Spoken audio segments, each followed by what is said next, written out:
Good morning, everyone. Good afternoon. Good afternoon, Michael. Hello. Hey, Al. Hello.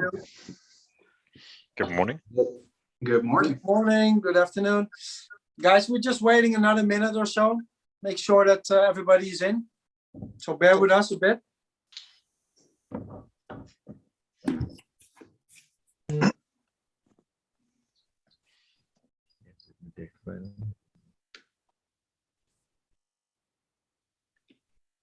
Elaine, just give me a signal when you see more people coming in, because I cannot see them all now on my laptop. Hi guys, good morning, good afternoon.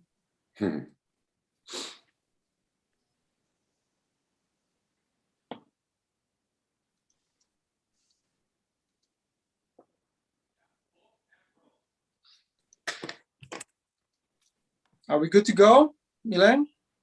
Yeah, I'd say so. Yeah. Okay. Go ahead. Just a quick check. Is it correct that the YouTube stream is not online yet? It should be. I turned it on. It looks like it's. Go, Elaine? Yeah, I'd say so. Yeah. Okay. Go ahead. Okay. Well, thanks everyone for joining. Welcome. Welcome to our investors. Welcome to our mentors. Welcome to our valued partners. Obviously, my colleagues here in the US. And more and most importantly, welcome to the startups, to Austin, the Lone Star State. My name is Michael Doris. I'm the startup liaison in the US, and we're excited that you can join us today. This is our first Pitch and Connect event to the Texas investor and mentor community. And we've lined up for these investors some of the best of the creative startups and scale-ups from the Netherlands right here in Austin. Texas is a large and strong economy, and especially Austin is well recognized as one of the best and most important startup hubs in the US, hosting South by Southwest. And during the pandemic, it has seen a large influx of big tech firms and entrepreneurs, also due to the attractive business climate and the relatively low cost of living. But before we get into the event, I would like to share some background on what it is we do here and zoom out a bit and look at the bigger picture. A critical success factor for startup growth is the availability of an ecosystem that fosters entrepreneurship. To grow and scale, startups need access to talent, to capital, to markets, and to knowledge. The US is known for its speed, its maturity, its attitude to risk, the talent pool, and the availability of capital. And this unique combination supports the exact spirit of entrepreneurship and the growth mentality that we need for our startups and scale-ups. So we're on a mission to help promising Dutch startups launch their business in the US. This is why we started Holland in the Valley, a close network of entrepreneurs, of mentors, investors, locals, and insiders that are empowering entrepreneurship and innovation. And we deliver programs, content, and events such as this one. And we do that all across the US with our digital platform, accessing the different tech hubs here in the US. But even better, we can also support you right here in Texas from our office in Houston and from the Consulate General in Miami. Now at Holland in the Valley, we believe in mentorships, and we do this with a great group of partners. So that I'm proud that I have these partners on board, putting in all the efforts with a collaborative mindset, which provides fantastic opportunities to our startups. So on behalf of the startups, the Consulate General in Miami and the MBSO office in Houston, many thanks for your continued support. Startup entrepreneurship can be hard at times. Today is not about being the first. Each startup is unique and different and has its own role to play in this world. One of my great inspirators, Steve Harvey, calls himself a constant work in progress. And to me, startup entrepreneurship is just that, finding your way, pivoting where needed, adapting, and showing the resilience and the determination to make it happen. I mean, did Philips start out as a global leader in health and well-being, a medtech provider? Did Netflix start out delivering on-demand entertainment, producing content? No. They were pioneers, inspirational examples of companies that successfully shifted their business model multiple times and grew exponentially because of that.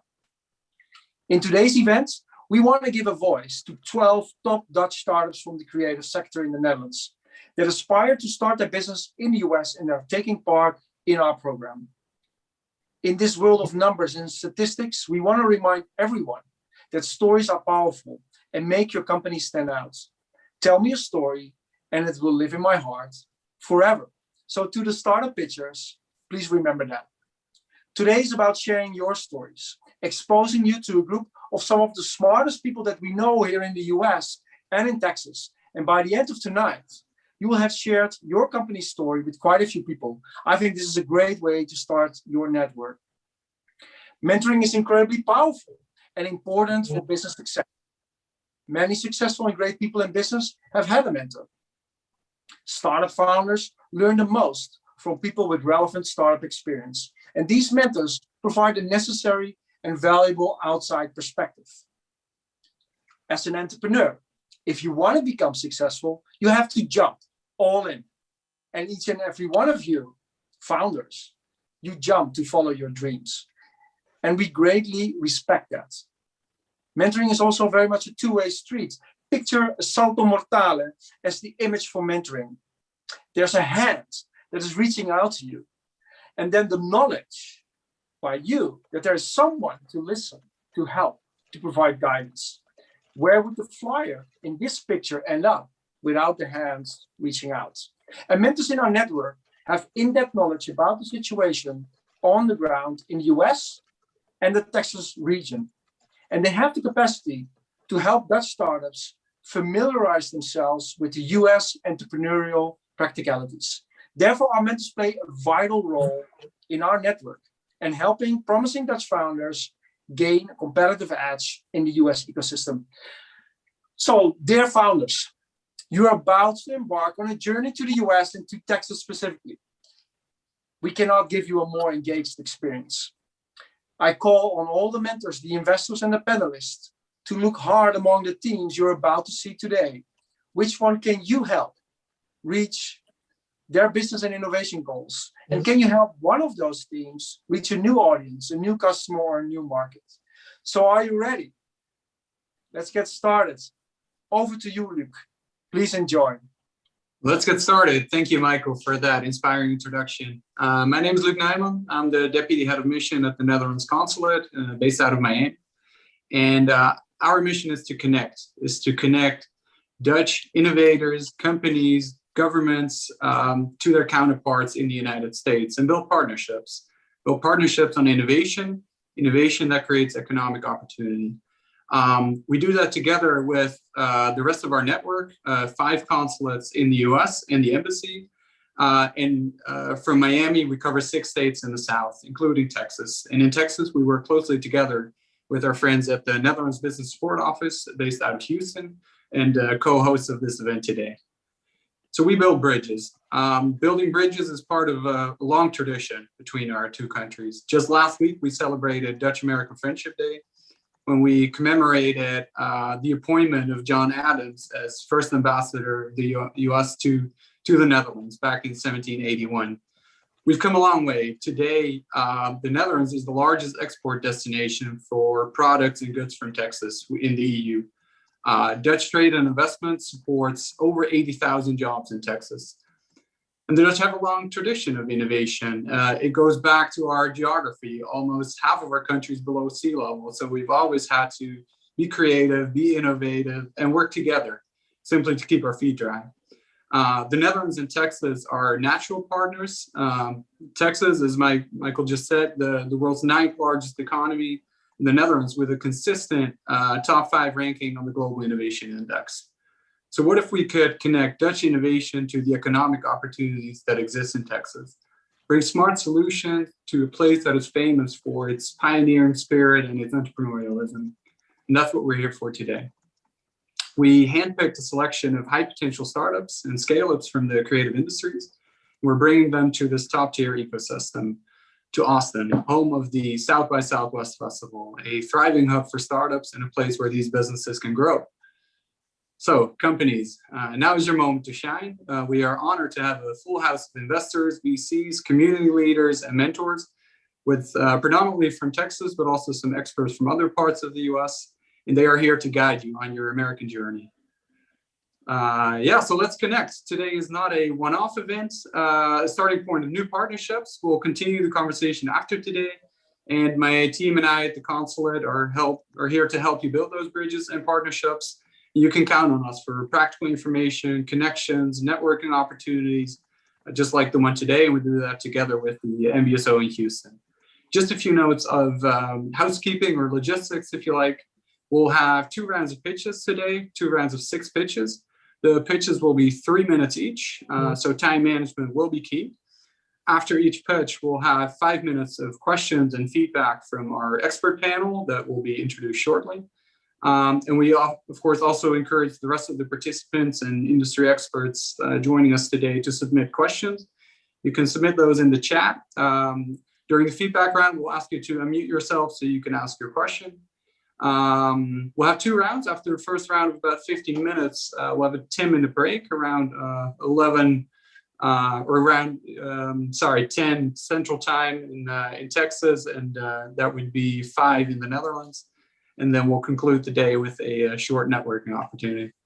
It'll all be fast-paced, so buckle up and enjoy the ride. And let's get started. I'm honored to introduce my co-host today, Mark Nathan of T-Squared, co-organizer of the event and our Austin-based connector-in-chief for today.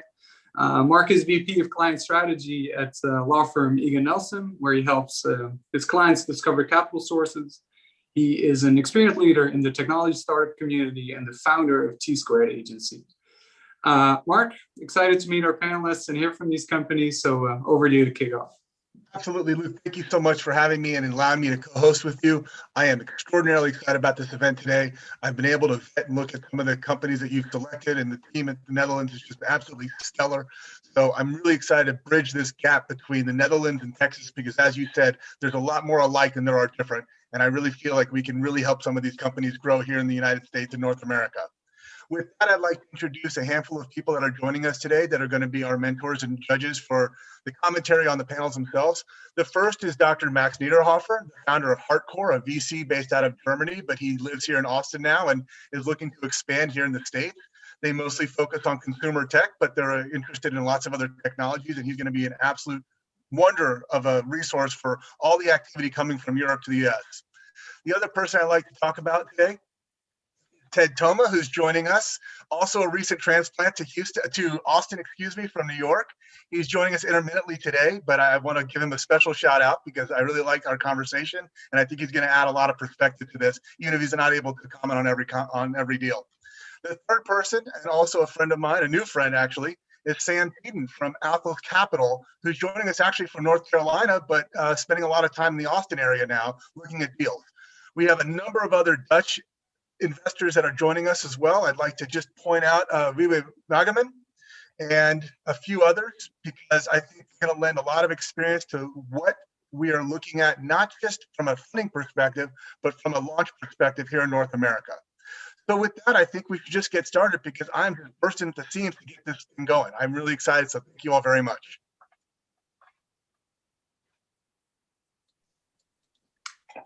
Yeah, let's get started. Our first startup today is Denoise. Kaylin, over to you. Thank you very much. I will start sharing my screen. There we go. I don't want to make this world a better place. I just want to make it a little bit quieter. Noise is cited as one of the biggest problems of city life. And even just looking at Amsterdam Airport, over 200,000 residents face serious noise issues, which has a negative impact on their health and quality of life. And aviation is not the only contributor to noise problem. Similar situations happen near to busy roads and train tracks. So Denoise has performed an extensive market validation research, and 100% of our participants experience noise in their everyday life. More than 50% of these people have spent money on existing solutions. But yet, 67% of these people are unsatisfied with these solutions.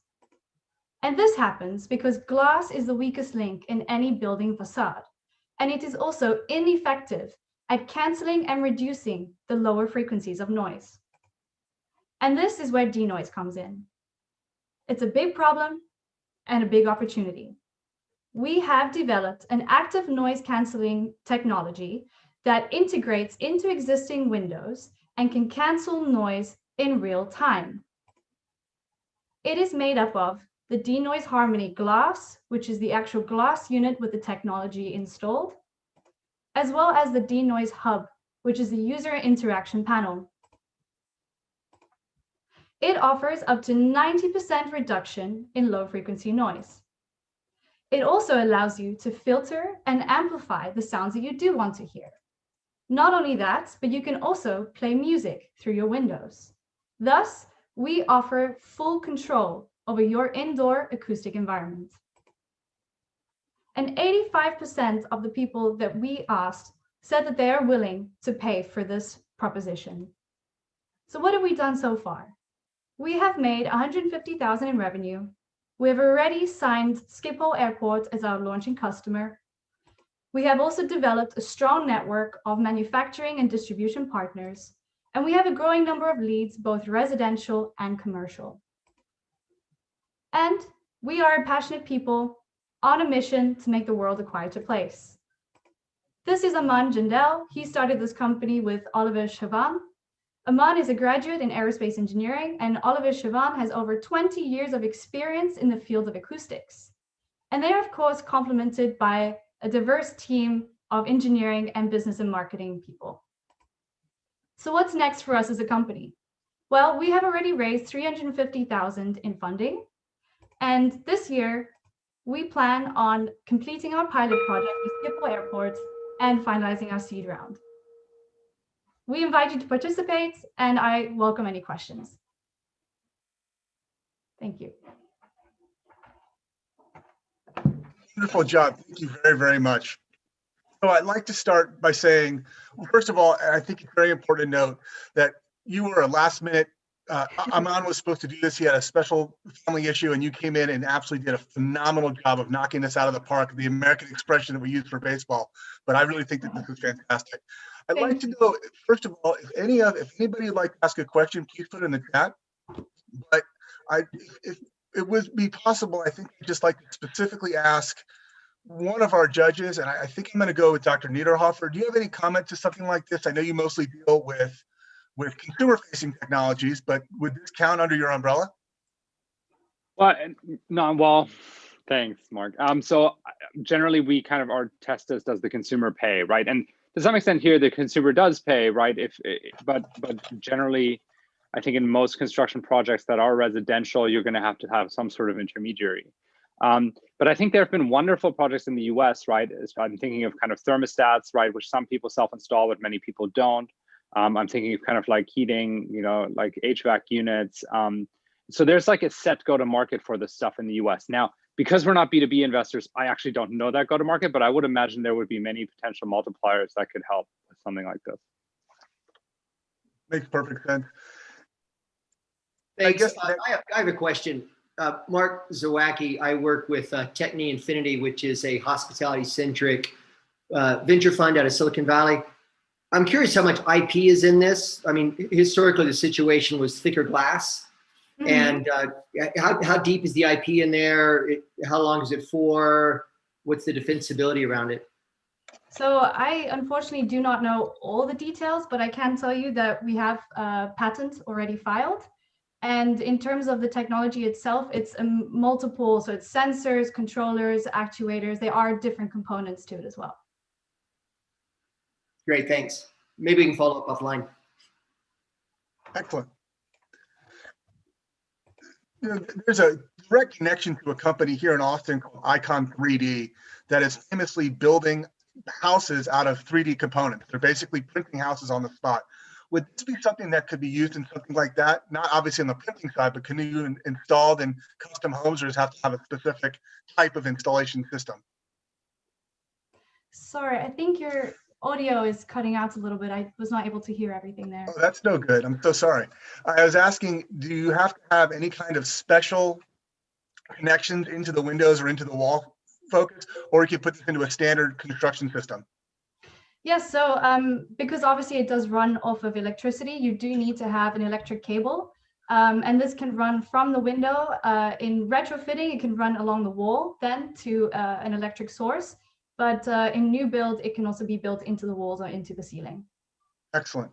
And Caitlin, we have a question from our audience. Gerald Brady from Silicon Valley Bank asks, do you need to build a manufacturer? I mean, do you actually have to create your own factory to make these things, or do you can outsource it?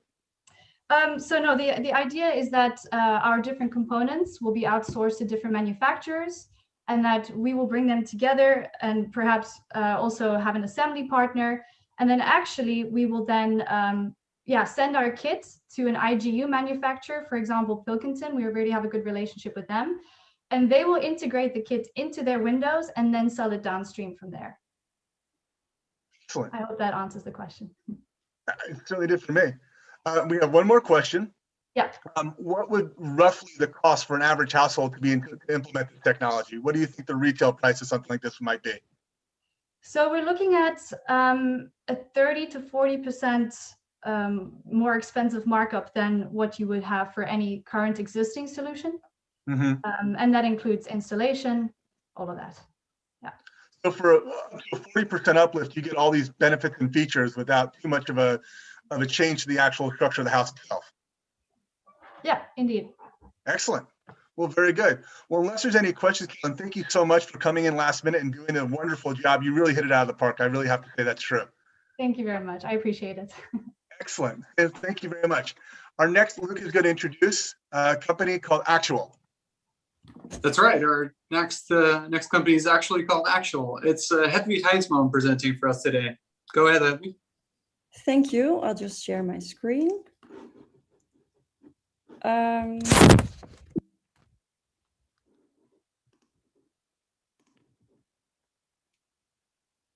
Are you seeing it now or not? Sorry, I'll do it again. Yeah, is it there? Yeah, we see it up on the screen. Ah, excellent. Okay, well, thank you for the introduction. I'm Hedwig Heinsman. I'm the co-founder of Actual. There it is. So yearly, over 10 million offices, hotels, stores, museums, fairs, etc. worldwide change their finishes and furniture. They all need made-to-measure interior and architectural products. But the process of designing, manufacturing, and distributing these is outdated, complex, and it's also very expensive.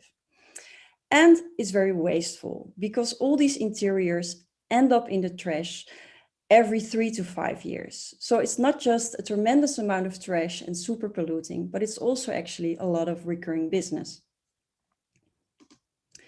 Actual is the world's first on-demand platform for made-to-measure and circular architectural and interior features at scale. Clients and designers can select, customize, create, and purchase digital furniture and architectural designs that are then 3D printed on demand by us and by our network of manufacturing partners. And because of a perfect fit, this ensures a really great quick installment. And also because our products are circular, after use, we take them back and we directly shred them and reprint them into new products. So this way we really lock clients in. At the moment, we are already twice as affordable, 10 times faster, and really 100% circular compared to conventional made-to-measure products. We sold over 5 million euros to date. We have over 53% of transactions recurring, and we have 30 million of transactions in our sales pipeline. And at the moment, we already work with internationally known clients such as Nike, BMW, and Disney. Plus, we have raving press reviews. And in order to succeed such a business, we work with a serial entrepreneur team, an award-winning team with a background in architecture and design, robotics, and also finance and building infrastructure. Why are we now moving to the US? That's because we're raising a 4 million Series A investment to grow our commercial power and accelerate our platform. We're looking for a lead investor with know-how of our space. And also we're looking for the best leading USA branch as our launching clients. That's it, and I look forward to your questions.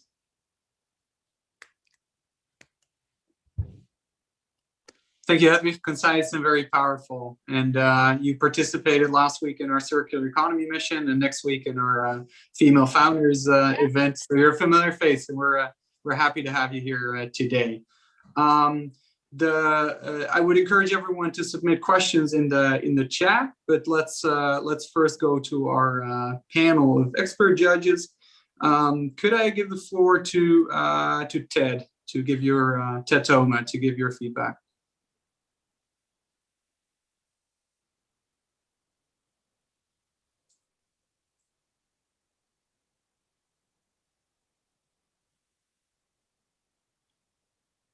It may be off, but Vibe asked a very interesting question. Why only raising $4 million? That's a really great question, and we get that more when we pitch abroad. So in the Netherlands, this is a very fair investment for the stage we're at, and I think I'd be happy to explain a bit more, but I think that's maybe not for this talk. Sorry, there was already another question popping up on the screen. Yeah, from Renee. Renee is asking who are the primary targets for this? Yeah, very focused on office furniture. Well, actually, we've defined very clear markets, and we have a very good overview of our clients. So it's really in the hospitality sector, retail, airports, but indeed also offices. You see that really all work environments are really looking for more hybrid ways of creating interior design, but also actually we're facilitating a lot of outdoor furniture, but also actually temporary architecture. Basically, we're 3D printing temporary rain screen facade cladding that's used for a lot of accessory dwelling units, ADUs, and these kinds of things. So this really brings a very new circular and fun approach to architecture. Thanks for that. Thanks for that response. Maybe one of our other expert panelists, Sam Keaton. Your first feedback in response to Hedwig's pitch.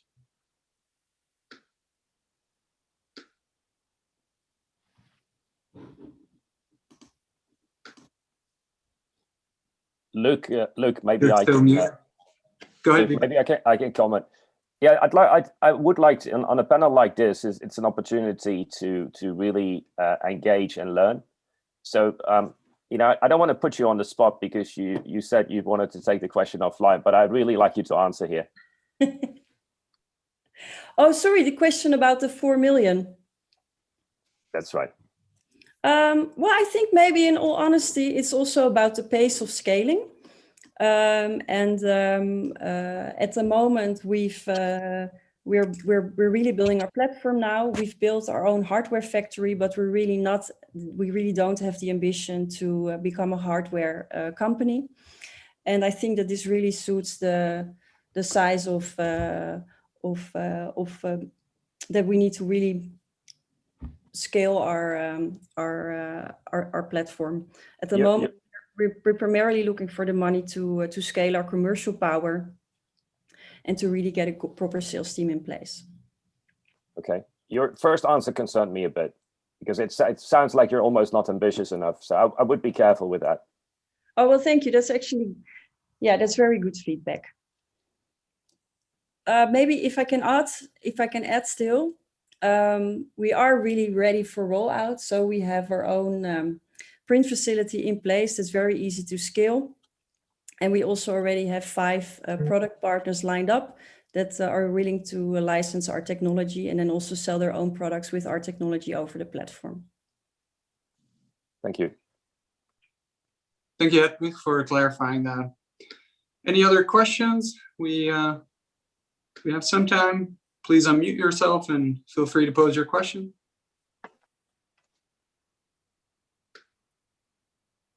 If not, then Mark, I suggest we move on to the next one.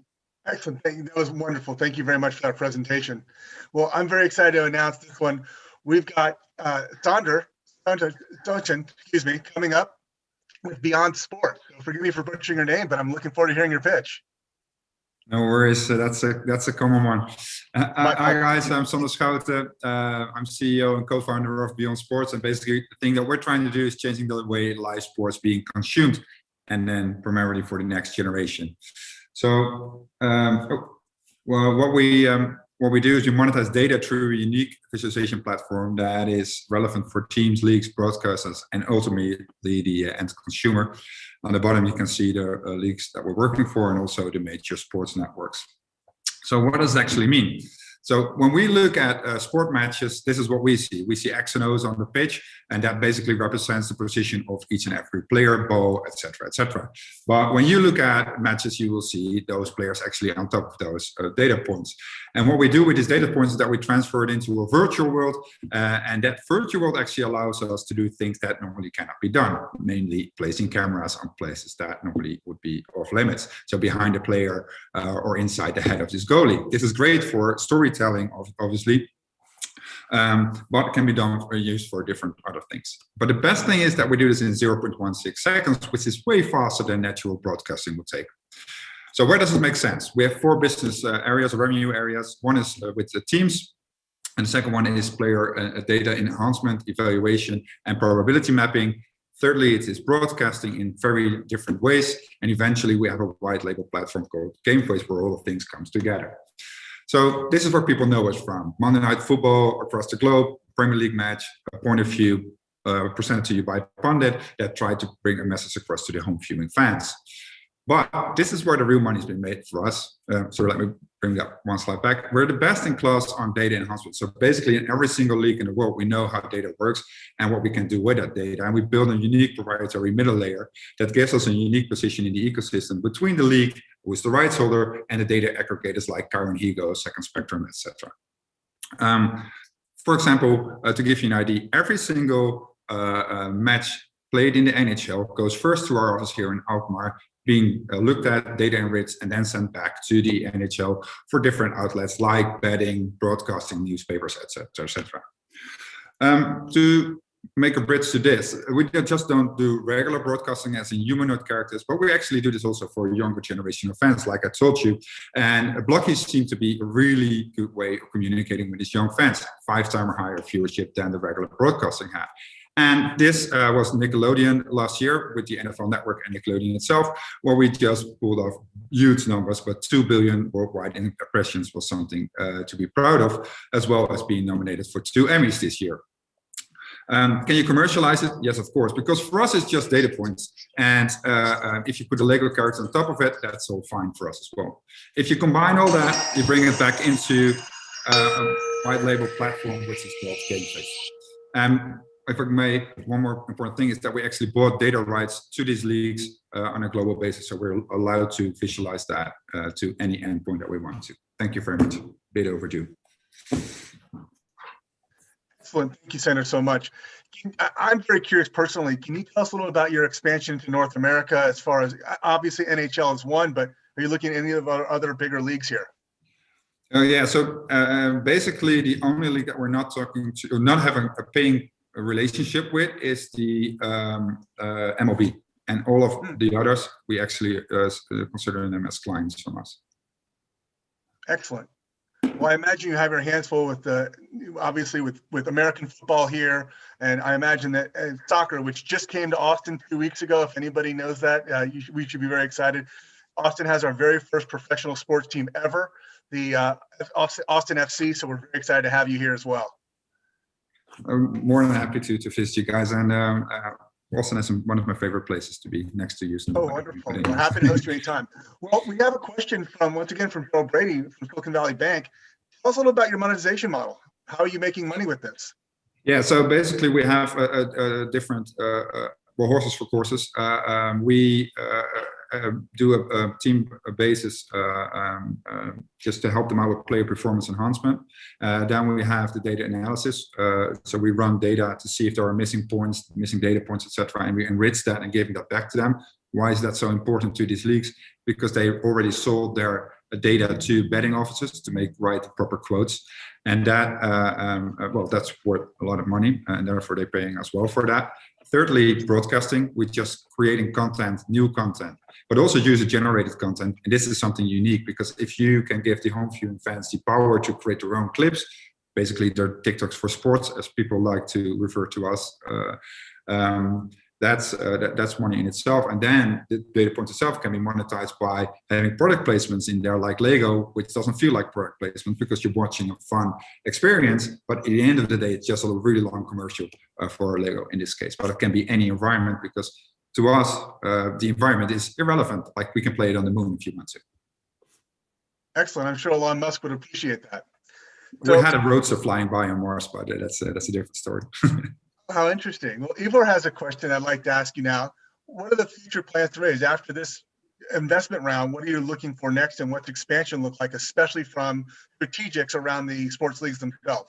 Yeah, so that's maybe a good point to touch on. It's that we're looking for a strategic venture and not so much a regular VC.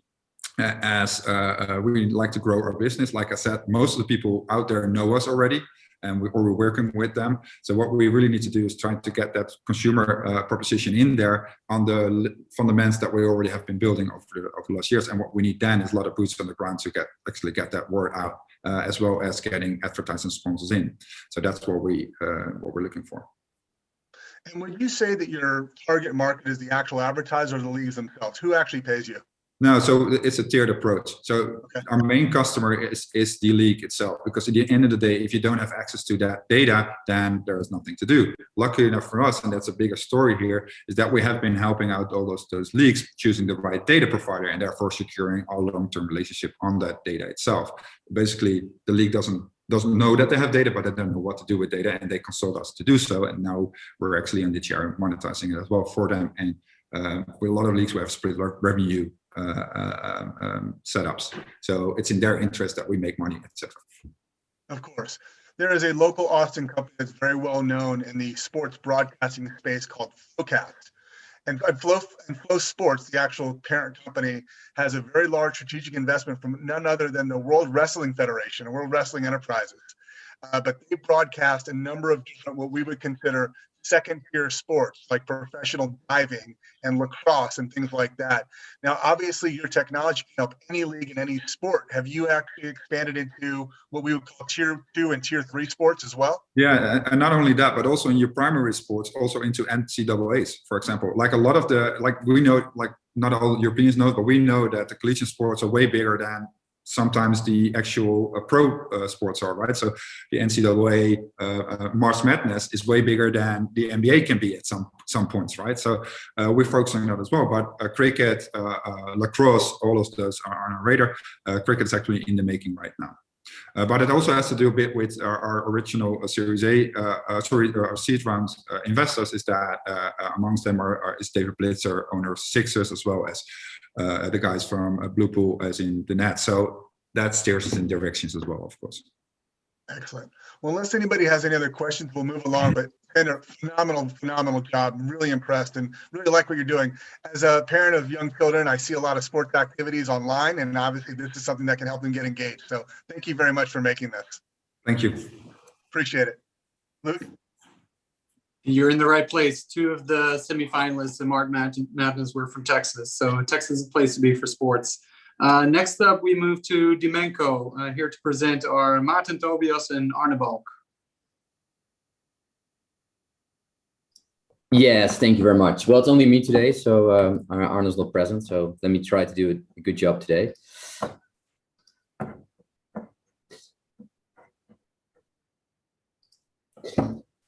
So we are Dimenco. We are a Dutch scaled-up with the vision of simulated reality. And simulated reality stands for creating an experience that you cannot distinguish from reality. We do this by uniquely developed display technology that creates a 3D viewing experience without any wearables. We hate wearables. Everybody's moving into VR, AR, but it always needs a wearable. We don't like it. And current display technologies can create stunning and sharp images, but they offer no depth perception or offer the possibility to look around objects, as people do in real life. However, in many situations, the user actually strongly benefits from the possibility to experience depth or 3D.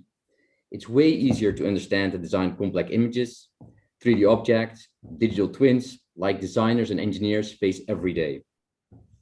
Our technology can deal with the latest 3D imaging technologies, for example, LiDAR, and it actually displays it as it's intended to, or even offer 3D video conferencing. It provides much more information in medical imaging, or can enable remote robotic surgery via 3D capturing. And it also offers a stunning and immersive experience to play games and consume immersive content. Our technology is based on an optical layer that's optically bonded in front of the LCD in combination with eye tracking. And this optical layer divides actually the image into a left and right view. And by knowing the position of the eyes, we make sure that the left eye receives a left picture and the right eye receives a right picture, where you perceive the 3D image. Because we know the position of the user related to the position of the display via our eye tracking algorithm, we can also create a look around effect. The good thing is our technology can be applied on any LCD panel and is easy to integrate. We can leverage current supply chains, and we add only about 5% to the BOM of a laptop.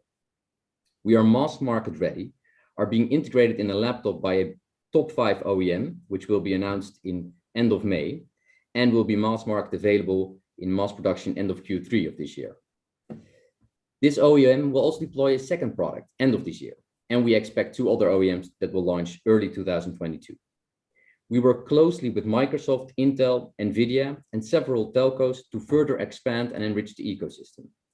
And we do this by the Build on SR trademark, which will be visible on all our SR devices that will go to market. At this moment, we're closing our Series A round, and we aim to close our Series B round end of 2022. Thank you.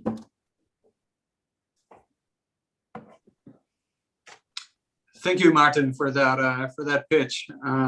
Very visual and very nice. Let's move to our panel, our experts. Could I ask Max Niederhoffer is one of our expert panelists to jump in and ask a question? Sure thing. So far from my area of expertise, last time I looked at stereoscopic vision stuff was like 10 years ago. How are the headache issues?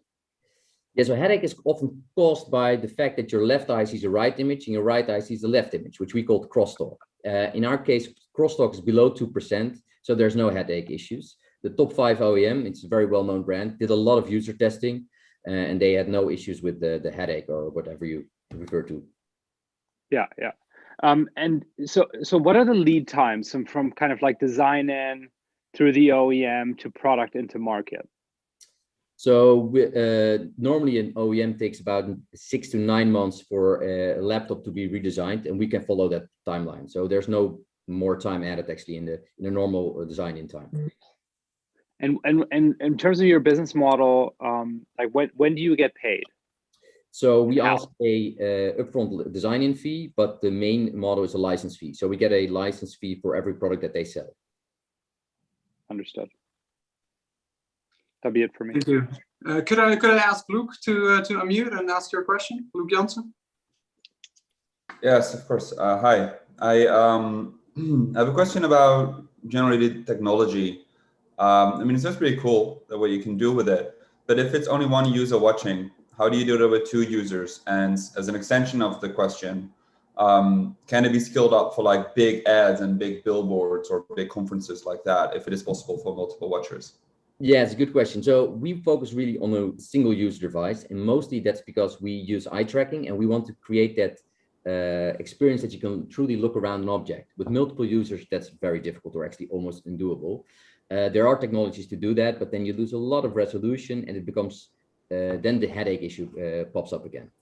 So for us, it's really a single user device. So we focus on laptops, on LCD monitors, tablets, phones, any single user experience that we can implement. Is it a technology you can switch on with software in the laptop? It's not that it's always on? No, that's good. That's a very good question. Actually, indeed, it's what we call, it's a switchable optical stack that we've developed, and that is actually a hardware stack that switches the optics. So you can use that laptop as a normal 2D laptop for any usage, or you can go into 3D mode. Okay, thank you. Thanks for that response. René Bonvanie, you had a question about content play. You want to go ahead and ask that?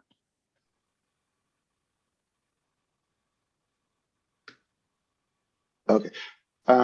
Martin, I'm very impressed. The first time I saw something like this was probably 12 years ago in Japan, and it looked very, very odd. because they used crystals to do this, and it was just very awkward. But much like 3D TV and other attempts at making this immersive experience, it's all about content, right? So you can build all the technology to enable this, but how are you going to create or have people create content that exploits this technology? So is this in the long run, is this going to be a content play, or is it a technology play? That is very good indeed. In the past, you saw with 3D TVs, it was a push of the industry. It was really a technology push, and the difficult of that was that they were focusing traditionally from the Hollywood point of view, pushing movies. That was the real traditional way to push technology. What we actually see, and actually what everybody is, and actually a lot of presentations today actually represent that. The guy from Beyond Sports already talking about 3D data points. If you talk about the 3D printing, it's 3D data points. I saw someone, I think XPV will talk about 3D visualization in WebGL. So there's a lot of 3D data actually coming available, and that actually makes it a very good moment for us to bring this technology to mass market. We are working on this technology for quite a long time, but we now see that we are really able to push this because games, all 3D design tools, LiDAR, everything is becoming 3D. And that's actually very easy to extract a secondary view out of that display, or out of these applications. So that is, in our case, a big benefit. Thank you, Martin, for that response. And I'm afraid we're out of time. We have to move on to the next one. But Wiebe already in the chat connected you to an AI company in New Jersey. So connections are already being made.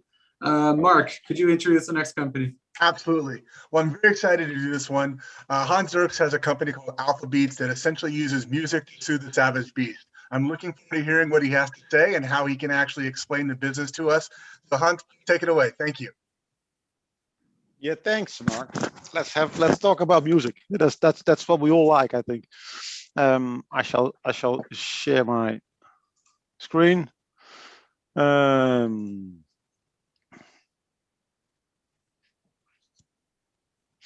Okay, did you know that every year, Mark, over 110 million people die due to chronic stress? Because chronic stress is the health epidemic of the 21st century, currently accelerated by the COVID-19 virus. Now, let me zoom in and tell you what is really happening within the brain when we are stressed. Because in case you are stressed, the brain transmits high beta waves. And in case you are more relaxed, the brain transmits high alpha waves. Now, imagine a solution that would instantly bring back your beta waves and move up your alpha waves. Would you use that? Yes, of course. And that's us Alpha Beats. We train your brain to relax by using your continuous biofeedback, feeding our algorithm, which constantly tweaks whatever music you like listening to, stimulating your brain to go into the alpha mode. And are we unique? Yes, we are. Because we are the only one using your own favorite music. So no tingle tangle dolphin sounds. We are hardware agnostic, and we provide a subconscious way for durable relaxation. And that is a complete new category. And we are able to make this unique claim thanks to 8 years of intensive research inside of one of the leading medical healthcare suppliers of the world, Philips. And we are really proud that we acquired the worldwide exclusive license to use this beautiful technology. And if this did not yet convince you enough, independent research within the Tilburg University showed a 200% gain. And we are lucky there's a perfect storm going on. The streaming music market is huge, the wearable industry is enormous, and the mindfulness and meditation app industry is booming. And we are just in the middle of it, turning music into a medicine, bringing wearables into the brain domain, and add a complete new category of subconscious learning into the mindfulness and meditation industry. And being this platform in the middle of the storm provides us a unique way to get traction in what we call the stress circle of life. We had a start with a limited beta, but the demand was so high that we had opened it a bit. And now we have over 1,200 beta subscribers and more than 4 brands willing to start validating with us our product. And for this job, we have an amazing collection of hyper experienced people.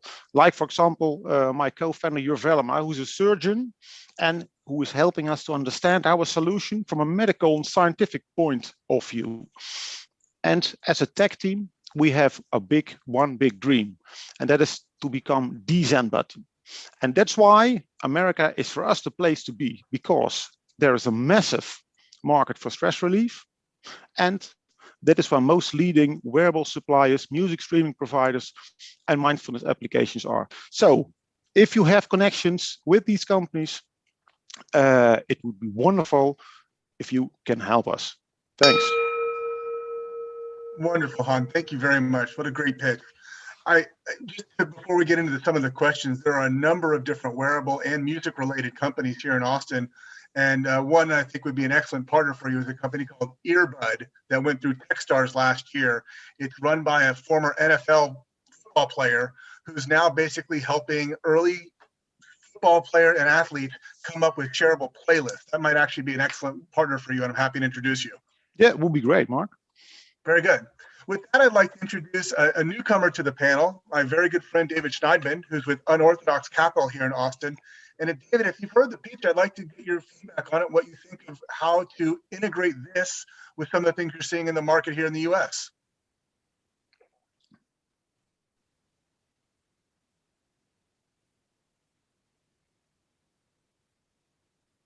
I think he has to unmute herself. Like All right. Can you hear me? Yes. All right. I said thanks for the intro, Mark. And of course. Thanks for having me today, and thanks for putting me on the spot here. So I really appreciate it. So Han, thank you for your quick presentation. I really appreciate it. I think for me, the things that I would be really curious about in terms of integration with other, suppliers, vendors would be two pieces. And I'm sure you have that data. One would be more or less your actual acquisition strategy in terms of users. So I see you focused on moms and then kids. How are you actually attracting them? So what is your go-to-market plan in terms of driving awareness? And then the second piece is validating that to have some sort of insight to use that and have leverage to gain those customers, or I guess those vendors. So I really, I know you went through the presentation pretty quickly, but I think those would be the quick things that I'd like to learn more of. So, your trajectory of who your audience is, I think makes sense based on the platform and the content. But now how are you reaching them, and what is ultimately their engagement, not only in terms of subscribers, how long are they spending on the time, are they advocates, so on and so forth. Yeah, great question, David. I can give a short answer on that. Today, we primarily focus on B2C, and that's because we're really maximizing our megaphone of our word of mouth, which enables us to create a huge beta community of over 1,200 subscribers, because we need that information to validate our technology. And secondly, and that's where the B2B play comes in, because we truly believe that we are an inside technology and not probably our own app. So secondly, we integrate the B2B play in our validation process, and what we do, we will fully leverage subject matter experts, user groups with whom we already engage, and we fully leverage partners who already have a strong brand in those areas. And that's, for example, can be big corporates which have big burnout prevention programs, but also top sport teams which are working on player readiness. You can imagine that there's a relation between player readiness and being able to handle stress. But we also work together with parties who are active in the pregnancy tracking app. So how to handle stress for pregnant women. And those brands are interesting for us. I think all three of those have a lot of stress. I'd even put in all of us here, from raising capital to just high emerging startup brands. All of you guys have stress, I'm sure, as well. So I think it's something that you guys can leverage. But what between all of those different categories, each of those have a unique, different approach to content, whether it's an athlete, corporate, corporate B2B companies like a Google or an Amazon, or even something like New Moms. And so I think as you're building this platform out, it's who is your audience? Who are you initially speaking with? How does your app integrate with what they're looking for? And then ultimately the services that you're providing need to be streamlined to that one. So I would say be something to someone. So focus on athletes. Once you have athletes, then you can expand. You know, athletes have kids, athletes have wives, have new moms. And then from there you can expand. So now you have family. And then it's just a lot easier, I think, testing and learning and understanding what you know, who you believe your target audience is versus who's actually leveraging your services is sometimes and oftentimes different. So it's something just to keep in mind. And then once you have that, your hypothesis validated, then you actually can build out a go-to-market plan based on that. But I think the approach that you're taking and all the different audiences are super unique. Thanks. Great feedback. Well, we actually had a number of questions, and I'll ask a quick one very quickly, and they're sort of related. Have you thought about or have you considered partnering with Calm or an app similar to that? Number one. As you can see on my last slide, the Headspace app was also included. Of course. Now, I think what David just mentioned is right. The stress is as diverse as can be possible, because almost everything is stress related. So for us, it's not only talk about stress. You know, when you talk about stress, you talk about Calm and Headspace. But if you talk about anxiety, sleep problems, then you also talk indirectly about stress. So Calm would be perfect for us. Calm, they just included John Legend as their chief music officer. So I think we all go to music at the end, and we already know music is a medicine on its own. And what we do, we multiply that effect. So it will be a really strong and good medicine, which is easy to use for a lot of people in a lot of circumstances. No question. And just a technical question, how many of these applications are you already integrated with today?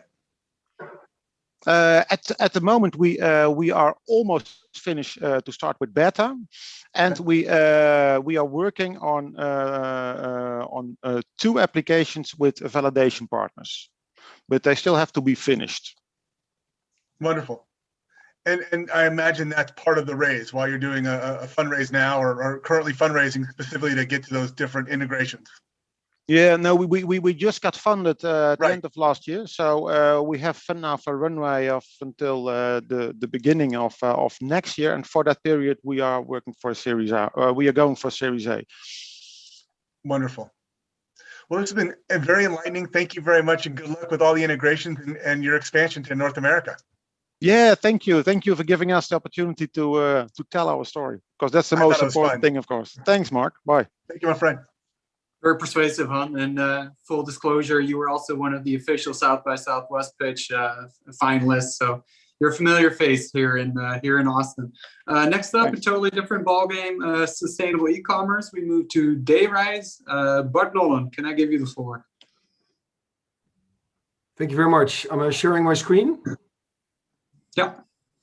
Good.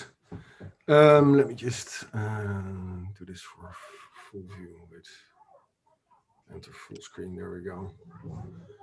Thank you very much. I'm Bart Nolan, Chief Strategy Officer with Dayrise, a revolutionary tech company that's changing e-commerce.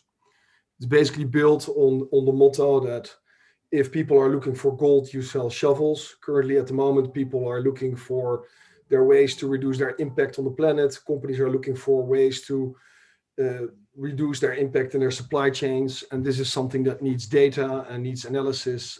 And this is something that we provide in the e-commerce setting. We solve their way 2 problems. One on the consumer side, what is sustainable and how do I make a change that actually matters? And also on the partner side, on the production side for partners, what is sustainable? And even more so, how do I know the impact of my supply chain and products? It's a consumer problem because when you're currently shopping for products, you hardly know what impact is and whether they're sustainable or not. There's a lot of greenwashing, lack of credibility. It's a fragmented market. And there's a lack of uniformity in the certifications that are out there. There's over 450 certifications. So what do? We come with one score, a DayRise score. And we built Lucy, which is our AI, which is the DayRise sustainability assessment tool, which rapidly and robustly assesses the impact of any product in minutes instead of months. On the production side, on the partner side, currently it's for companies, it's consultant heavy, and it's a tech deprived solution. They have to do a life cycle analysis, which costs 6 months and thousands of dollars. Wait a minute, I have to go here to my next slide. And we, with Lucy, with her unique power, begins with streamlined data collection system, materials and manufacturing data, sourcing locations, and more for each product are taken into combination with external sets to calculate performance over 6 universally recognized dimensions of sustainability. As you can see here, no matter the level of detail available, a series of machine learning algorithms and cascading neural networks complete the product assessment and spit out this score. It's a free service and it takes 20 minutes instead of 6 months. We've built this company with an experienced team of founders, one in the e-commerce space, Vincent, Eva, sustainability guru. I'm a boots on the ground person, and Austin is a chief operating officer who has experience with the Berkshire Hathaway companies such as Brooks Running, worked for Nike and TomTom. We have over 20 people in our team, from data and scientists all the way up to commercial people. And our business model is built on an e-commerce site. We launched our beta version on the 9th. We charge 19% commission flat. We have over 180 partners signed and scoring 10,000 products as we speak.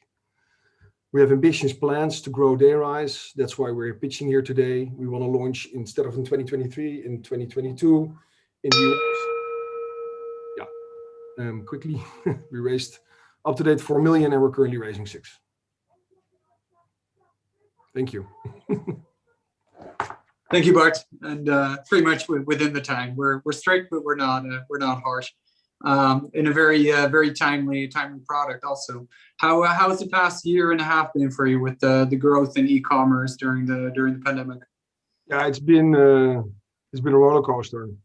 We see a tremendous amount of demand on the partner side, where people are reaching out to us, not only because they see that consumers demand unified certification on what sustainability is, but also because they want to see actually what their impact is at the moment and they want to reduce it. There is a drive on the e-commerce side as well as on legislation, because companies are being pushed to actually measure their impact. And people are focused primarily on CO2, climate change impact, but we measure all impacts. We look at circularity, we look at livelihoods, health, well-being, look at the purpose of a product. So we look at it holistically. And I invite everyone to submit their questions also in the chat. I have one from Max here. Max, you want to go ahead and unmute?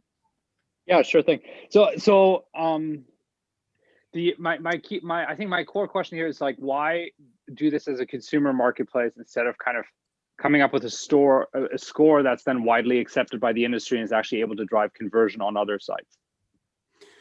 Well, we have multiple roads to market and we have multiple revenue models. The easiest one at the moment for us is to launch this in our e-commerce setting, where we have the score and people can actually, in a gamified atmosphere, purchase goods through DayRise.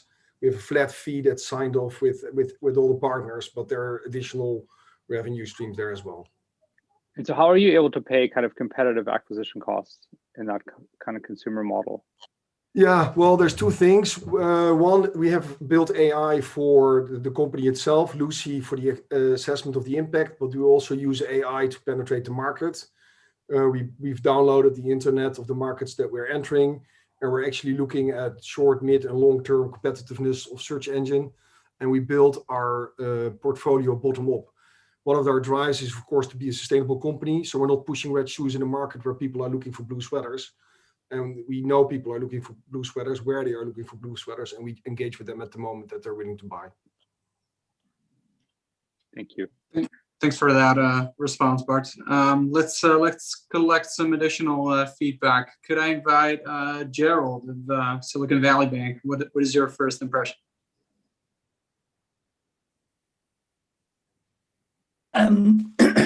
The and this is probably a very American view these days, but maybe an observation stroke question, which is, I'm not sure you're raising enough really to enter the US market. And we see this from a lot of European companies, which is, raise enough, but not too much. And so I'd be interested in your take, but it doesn't seem a lot. No, well, thank you for that. Similar question Hedwig answered earlier. It costs about $1 million for us to enter a market. The tech's already being built. We have raised $5 million to date. And that's primarily invested in the tech and building our moat and our wall. To enter the market in the US, we would need 2.5 million US, and we opted to 6.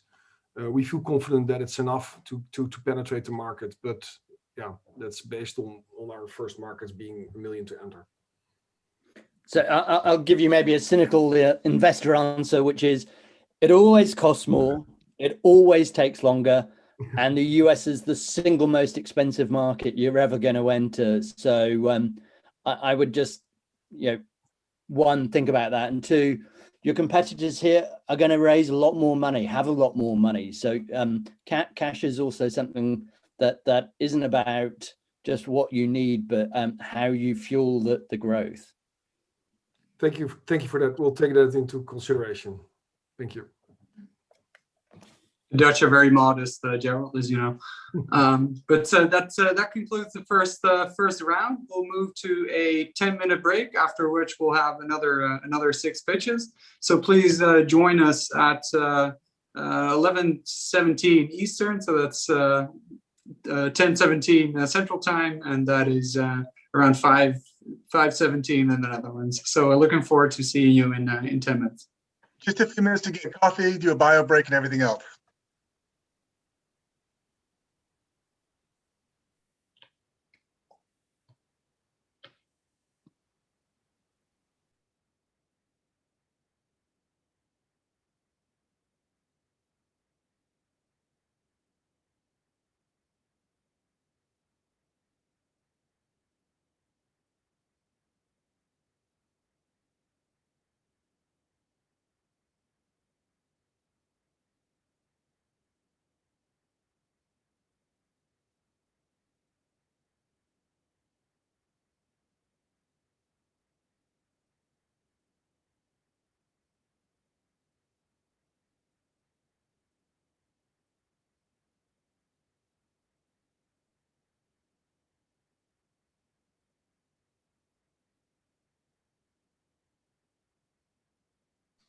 Hello, am I in the breakout room? No.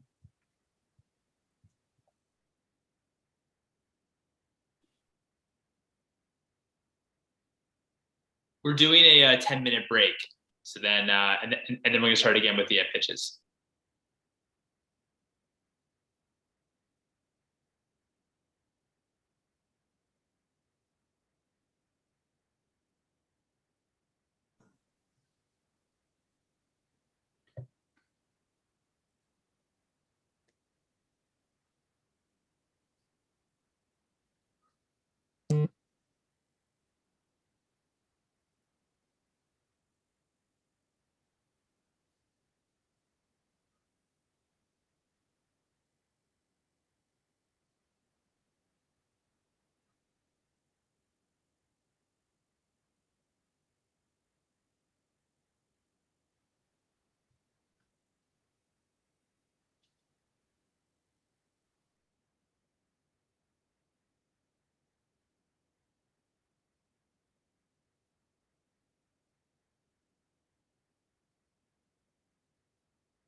Testing. Is this on? Yes.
Are we all back?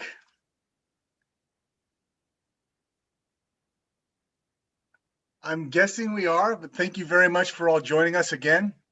This is our second round of pitches for the Netherlands, Texas Pitch and Connect event. And with that, I'm very excited to give you Tover. So if you don't mind sharing your screen and getting started. Thank you. Thank you very much. Excellent, Hester.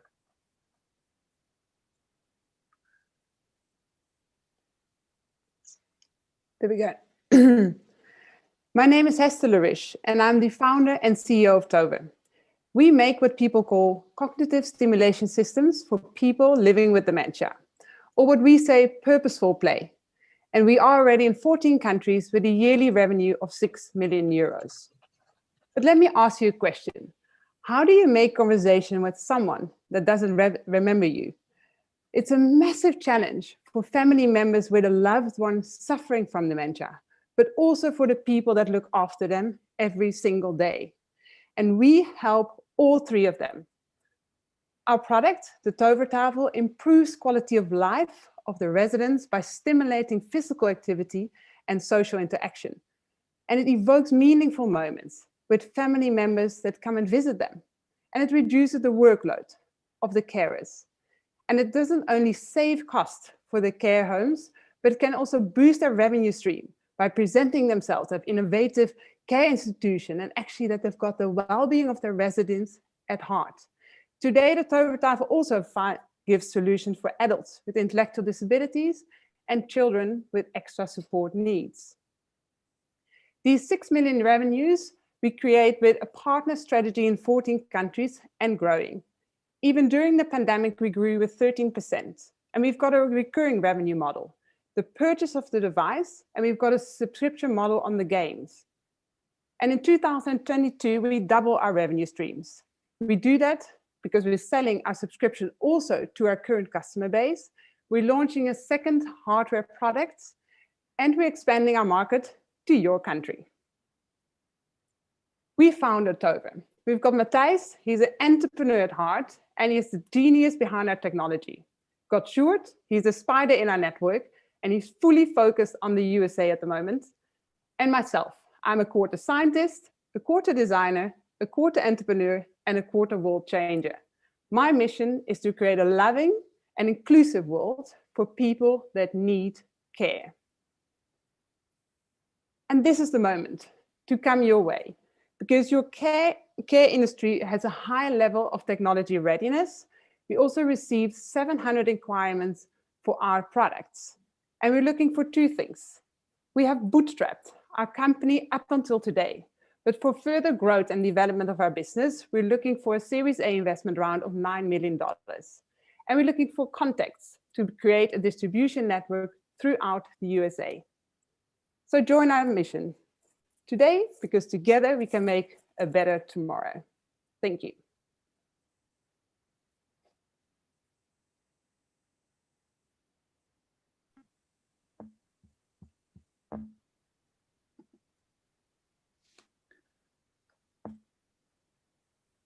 Hester, I'm happy to kick off. So obviously the US market's enormous and complex with our insurance system and payer system. So how are you planning to enter the US market? Yes, so we have actually, the pandemic almost enabled us to launch earlier than we were planning to. So we have created our entire customer journey online, which allowed us to launch earlier this year. So we've got several launching partners and we are selling. And we see that there's a big interest from obviously private homes, but in the future, if we build up a more distribution network, I think we can still quicker.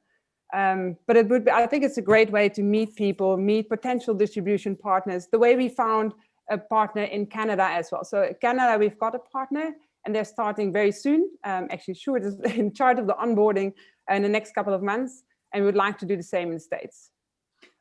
So just probing there a bit more, Hester, is this something the insurers are willing to reimburse people for today? Not yet. We are in the Netherlands, and actually in all our markets, we are mostly funded by the care homes, but we've got several streams. So the care homes can acquire them, we've got a lot of people or tovertafels that are gifted and a lot of fundraising. So we've got a crowdfunding platform also to facilitate care homes to raise their money. And we work with a lot of subsidies. So for example, Brigitte Macron from France, she funded, I think, over 200 tovertafels already. So there's different ways to fund your tovertafel, but it will get there. Thank you. Esther, are you planning to do some sort of large-scale clinical trials or other methods? When I browse kind of the research section on your website, like it seems they're relatively small-scale studies so far. Yeah, we actually, there's quite a couple of studies right now that have been initiated. So last week, actually, we had another PhD that did her work on the product, but a lot of these trials have been postponed due to COVID, obviously. But we've got a worldwide network of several universities and knowledge institutes that do research outside our company and our team. So I don't feel, obviously, I did the initial PhD research that created the base and the initial proof of the product, but I'm not personally involved with the follow-up studies anymore. Got it. But I assume, actually, if I can connect your two questions, I assume that if we are more, I think going to collaborate also with insurance companies that will require larger scale studies, absolutely. Yeah, I mean, I'm thinking around two dimensions. Well, the first one is kind of the Lumosity, which used to do kind of like cognitive improvement games, right? In the US had some challenges in terms of kind of advertising promises made. Obviously, much more kind of broad consumer focused product, but there was very much an FTC challenge of kind of like what they were promising. And the second one is the structure of the healthcare market here is such that it does have investors that could really unlock some doors. We have a COPD and back pain company that raised from Optum, and those guys have been, absolutely phenomenal in terms of kind of opening doors and getting us into kind of places where the providers pay or the insurers pay, right? So someone like that would be ideal for you because there really are companies that own the entire kind of vertical. Can we set up a speed date? I'll reach out to you and I'll let you know what company that is, and then we can make that connection. We'll be very interested. Thank you. We have a question also from Maria, based out of Texas, if you're also working with hospitals and medical centers. Yes, we do actually. We've got quite a few hospitals as clients in the Netherlands. Also good contacts with hospitals because mostly, obviously, both the geriatric departments can work with our products, but also our games for children are very interesting, especially like younger patients that cannot really play either with each other because some are too fragile to play with siblings visiting them. We bring a lot of moments of happiness and sort of relief and ease to hospital environments. And I'm actually planning to do a bit more from a different angle, but to look at the hospital environment and see how we can contribute at different sort of places in that context, because I think there's a lot more to do. But for now, we are very much focused on people with cognitive challenges. So yes, in hospitals, but only for the departments of these groups. Thanks for clarifying. And I also look forward to helping you out in Florida, potentially, where healthy aging and is also a huge topic. So lots of opportunities there. Thank you. Let's move on to our second pitch for the second round, which is by Skill Lab. Ulrich, can I ask you to get ready and start your pitch? Absolutely, my pleasure. I will do this old school without a slide deck. Now the only question is, how can we make this the main screen?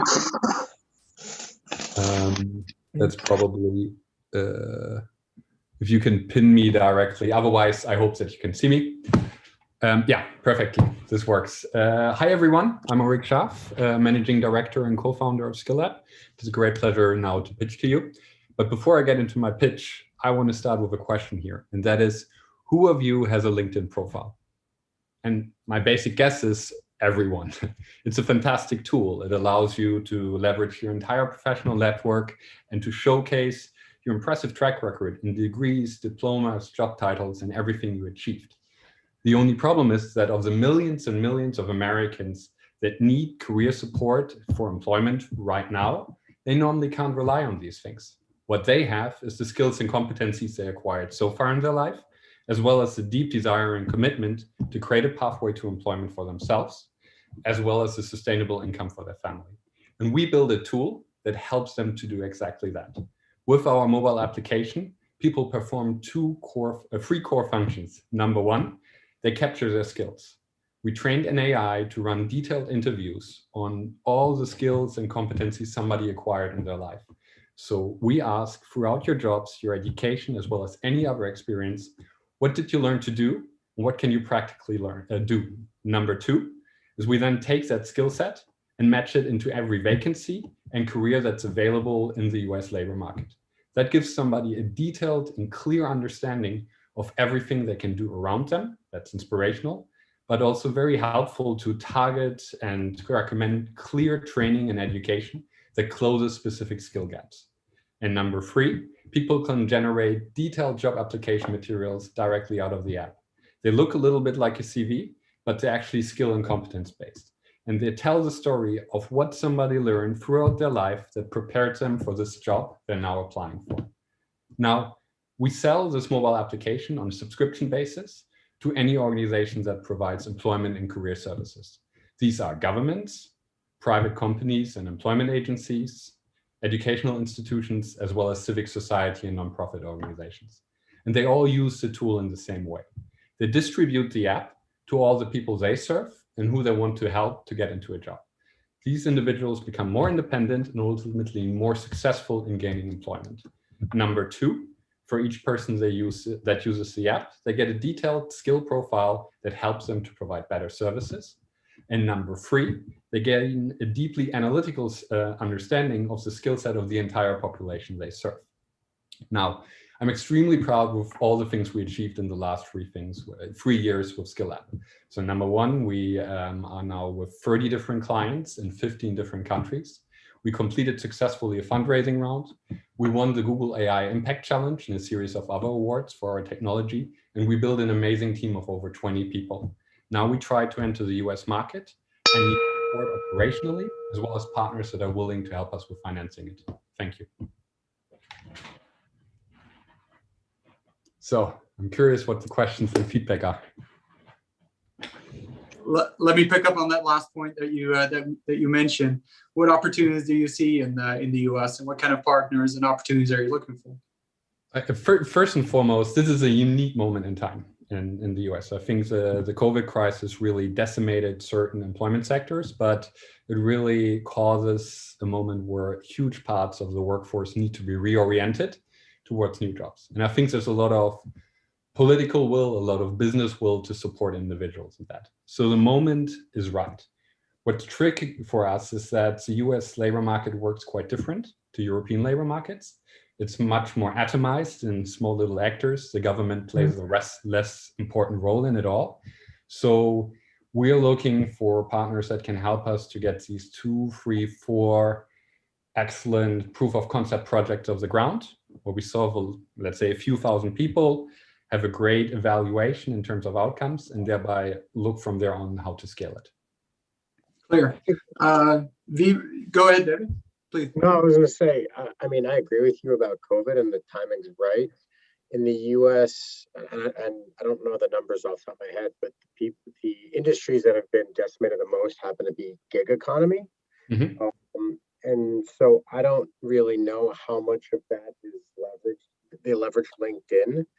So do you know of specific categories, industries, or even locations in terms of what you'd like to focus in on?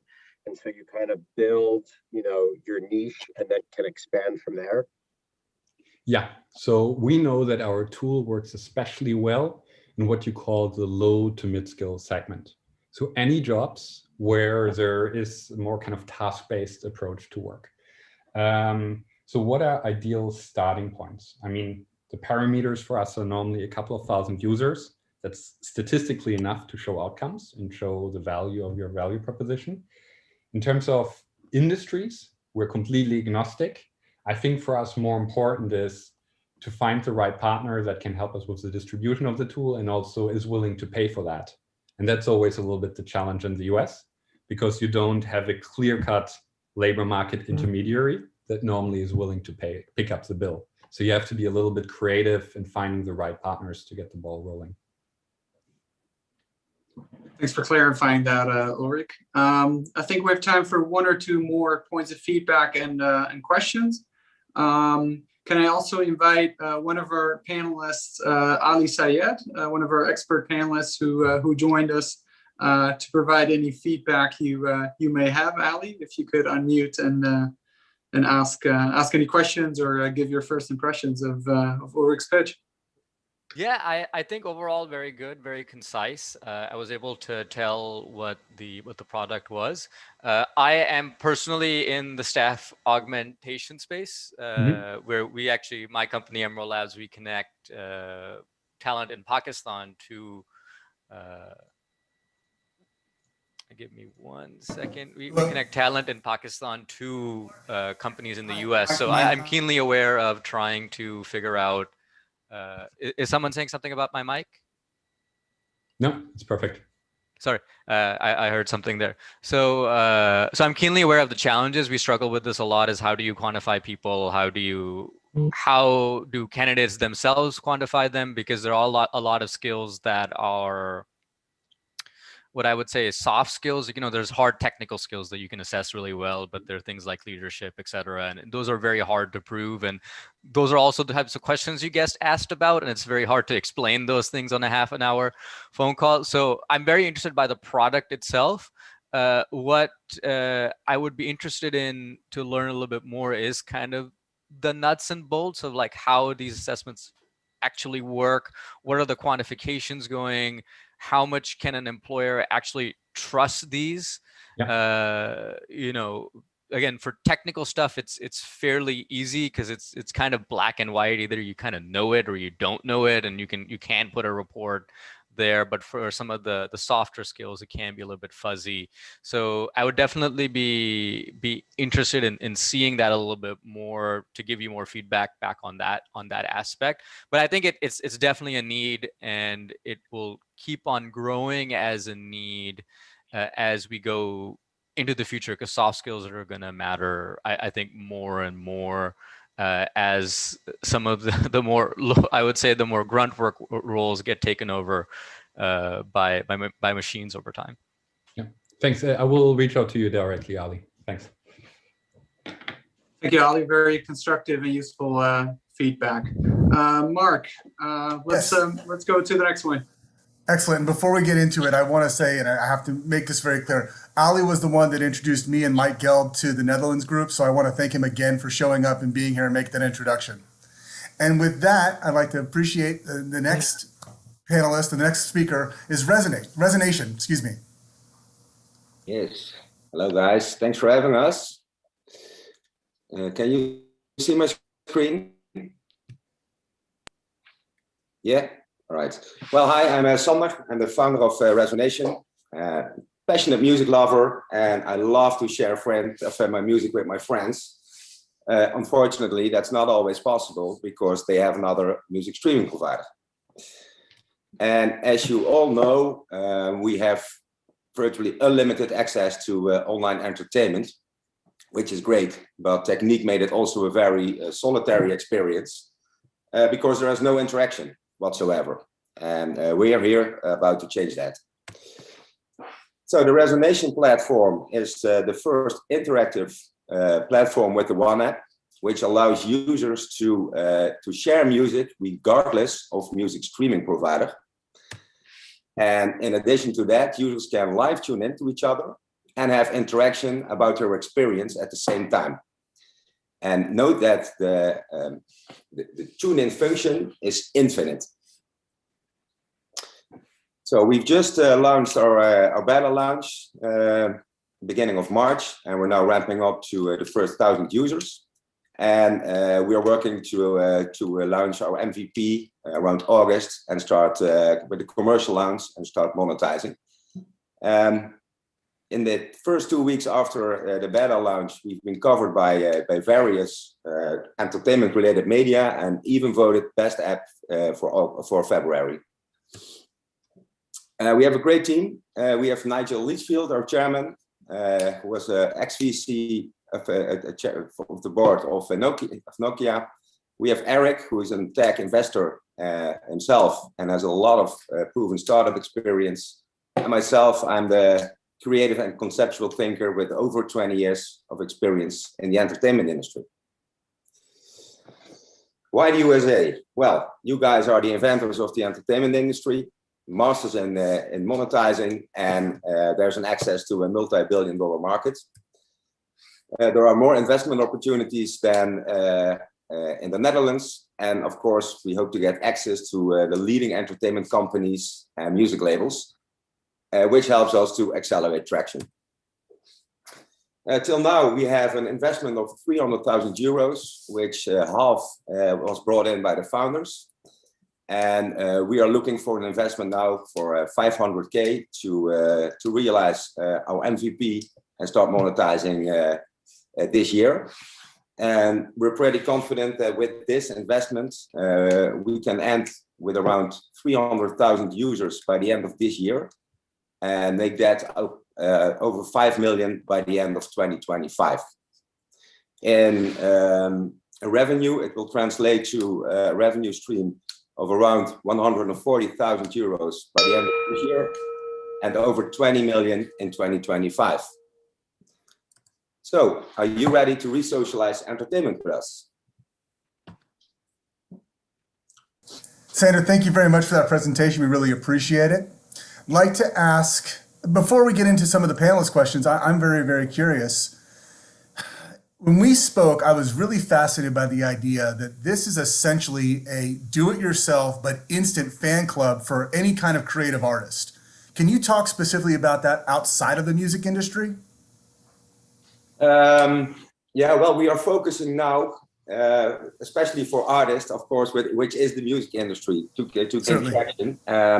Because a lot of artists are, we can help them, liberate them from the big social media platforms, which are only giving numbers. So we onboard fans in a blink of an eye, and so they can start, enabling them to build their own career and their own brands in our platform. So that's what the first pillar will be of our business. We are also shifting to video. And of course, that's then another part of the ecosystem and the entertainment landscape. So we can provide live entertainment of live video streams, on demand, pay-per-view, etc. And even later shifting to collaborate with AR and VR companies. So that's the scope we have, let's say for the next 18 months. Is it fair to say, and I don't mean to monopolize the conversation, but I'm personally very curious. Is it fair to say that if the music industry and current social media could be likened to Amazon, you're almost the Shopify, where you're actually enabling people to do it themselves? You don't have to agree with me. I'm just curious. No, yeah. There is a massive potential because the creators are not in charge of their data. So that shift is already, there are already initiatives moving to that new type of business case where platforms like this enable them to be in control. I think that's the key point and the strength of the unique infinite tune-in, which is really an accelerator to onboard fans, like never seen before. And so where this will end, I don't know. I hope Jeff Bezos gives us a call from, hey guys, I want to be in, but we don't know. We don't know. Fair. Excellent. And I guess the next question I have really, and this is certainly open to the rest of the panel, is if you're focused on the fans and the artists themselves, at what point do you start engaging individual brands that want to advertise to both parties? That can be done immediately after we can show the growth of artists. That's our B2B strategy. And with that, they facilitate a reach to the B2C market. And that's where the advertisements can come in, partnerships with brands, merchandise, ticketing, sales, events, you name it. That's the hook to onboard new businesses really fast. Excellent. Yeah.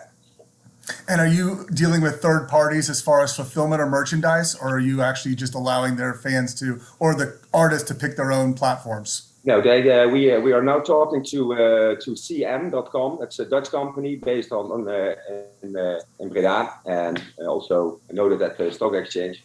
They have this really cool platform which allows they can do payments, merchandise, ticketing. So they are our one-stop platform shop, and they provide the unique logins for our clients to sell and monetize whatever they like.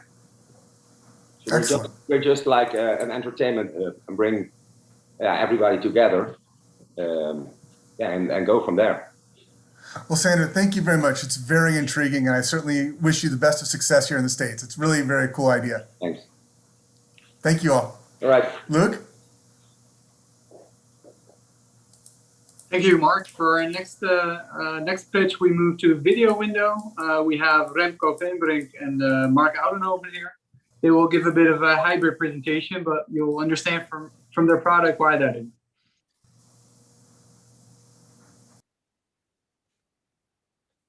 Take it away, Remco. Yeah.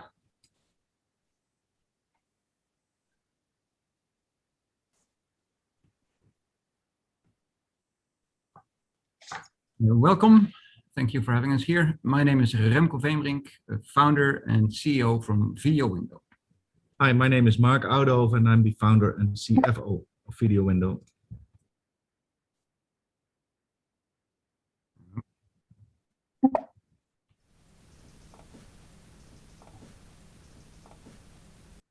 What if you could transform everyday windows into a huge transparent screen? And what if that could also work as tintable glass, increase comfort, save energy, and even make money? Video Window makes this dream a reality. We're based in the Netherlands in the Technical University in Delft and found our product market fit in airports, to which we already sold 2 installations. We revolutionize the world of glare control by enabling our segmented tintable glass to also show images by using these segments like addressable pixels. The content on our transparent screen therefore doubles as the layer that actively controls the amount of transparency, the amount of glare control. When the sun is bright, our content turns dark, and when it's cloudy, our content brightens up. We're the first to bring a media platform as the solution for sustainability challenges and contribute to CO2 reduction in a fun and exciting way. Any content can be used: generative video art, information, advertising, and even interactive games can be played. For instance, we just developed Pong for passengers to play from their smartphones at our launching customer, Rotterdam Airport, the first glare control with gamification possibilities. We offer Video Window as a service by leasing it to our customers, shifting it from CAPEX to OPEX. More so, Video Window pays for itself by showing advertising and therefore substantially adding to media revenue. Video Window shares in the profits for advertising and charges for added services. This way, we also create a recurring revenue for ourselves. Video Window is the first hardware SaaS solution with shading as a service. Using Video Window enables our customers to earn money, increase comfort, and reduce CO2. We see many opportunities across sectors, but for now we focus on airports because they have a lot of glass and high media value. And our team is currently focused on software development, while we are supported by senior advisors with a strong network and crucial expertise in other fields. We're looking for $2.5 million to fund our growth and tech roadmap for the next 18 months. If you share our ambitions and vision or are interested to learn more about it, please contact us. Thank you very much.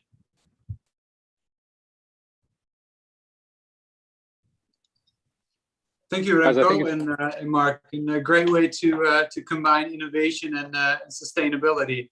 As a first question, could I give the floor to Eric Derks? Yeah, hey, thanks for having me. As a display expert, I have a question. What is the display technology you are using? Is it transparent LCD?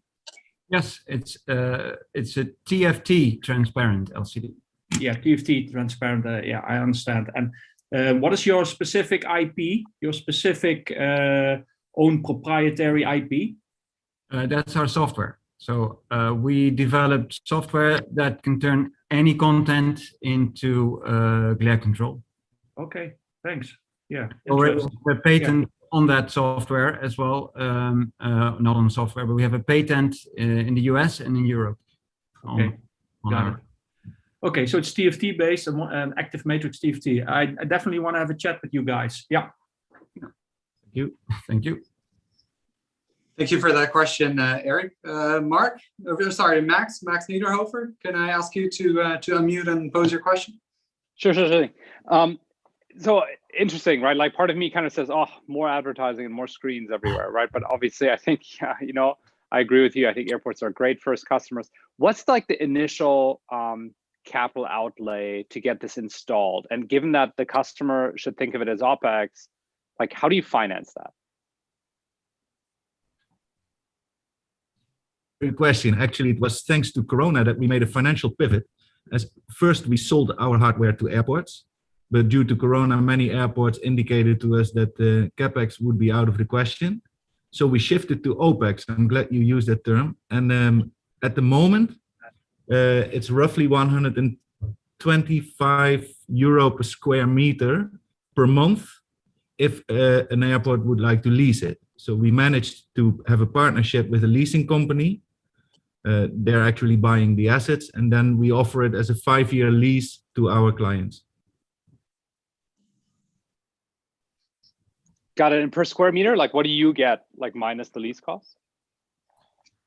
It depends on whether we manage to agree with the airport a share in their advertisement revenue. And I would like to also comment a little bit how you opened your question. Oh gosh, more advertisement. I'd really like to emphasize that we have many more sorts of content.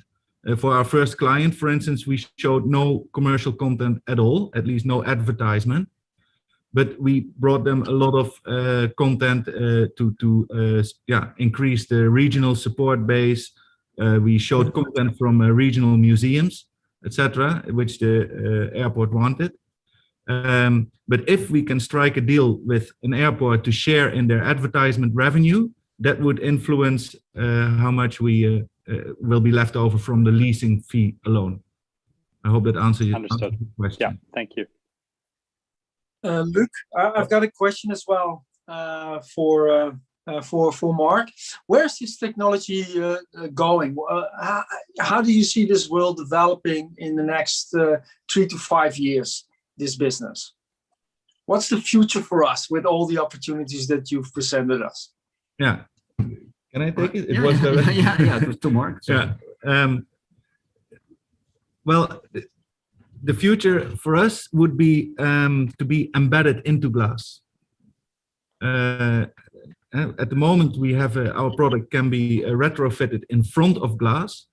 And so we already bring this media platform to airports. Why airports? As we said, they combine a lot of glass with a lot of media value. So that helps us to quickly kind of jumpstart our business. But ideally, we would like to be in other sectors as well, like hospitals, libraries, other public transport hubs, anywhere where there's a lot of glass, and where the economics add up. So maybe you want to add Michael, to that? we are the game changer for glare control. This is, you're looking at the new glare control. So we want to be everywhere. This is, going to change how we will perceive what is, as this is possible, it will change how people look at it. Yeah. Hey, I mean, we also heard denoise. Yeah, the first picture with the acoustic, the sound that you could filter sounds through your window. What about this technology in your house, right? What would it mean to you and me, just personally? Do I still need my flat screen, my smart screens at home, or can it all move into the window? You ask for whether there is a consumer. Yeah, is there a consumer proposition here? Yeah, at the moment we are B2C. Let's be honest. B2B. Yeah, and we know Denoise actually quite well. They're also located in the same building here. We are B2B, and to enable a consumer application. That's a couple of years out. Yeah. Good. Thanks, guys. Well, I love the technology. I mean, and would be awesome to see it also at the airport when we can fly again in a few months, hopefully. You can see here at Rotterdam, the Hague Airport. Oh, okay. Good. Yeah. And thanks. we also struck a deal with Schiphol Group, so it's the Amsterdam Airport. And I'll just jump in here. We can take it offline, but at SoftBank we put in $2 billion into View Glass, who just went public last month. So happy to share some learnings. But in terms of sales cycle and manufacturing, there's just some very, very immense challenges there, which is the key to growth, right? So if I can be of any help, let me know. Yeah. Thank you very much. Thank you very much. Would be very interesting. Thanks, Igor, for adding that. I think, Mark, it's time to go to the next one. And thanks, Mark and Remco. Great interaction. Well done and really interesting. Well, yes, we have another one coming up. Thank you very much. Excellent. We have another one coming up in the synthetic model space, which I find absolutely fascinating. So, Michael, I'll give it to you. Thank you. Yeah, thanks a lot. We can begin directly. I hope everyone can hear me. Yes. Awesome. Skinny white models are dominating the internet. One complexion, one ethnicity, shot in one body size and one body shape. One age segment and one gender identification. This is the reality of online shopping today.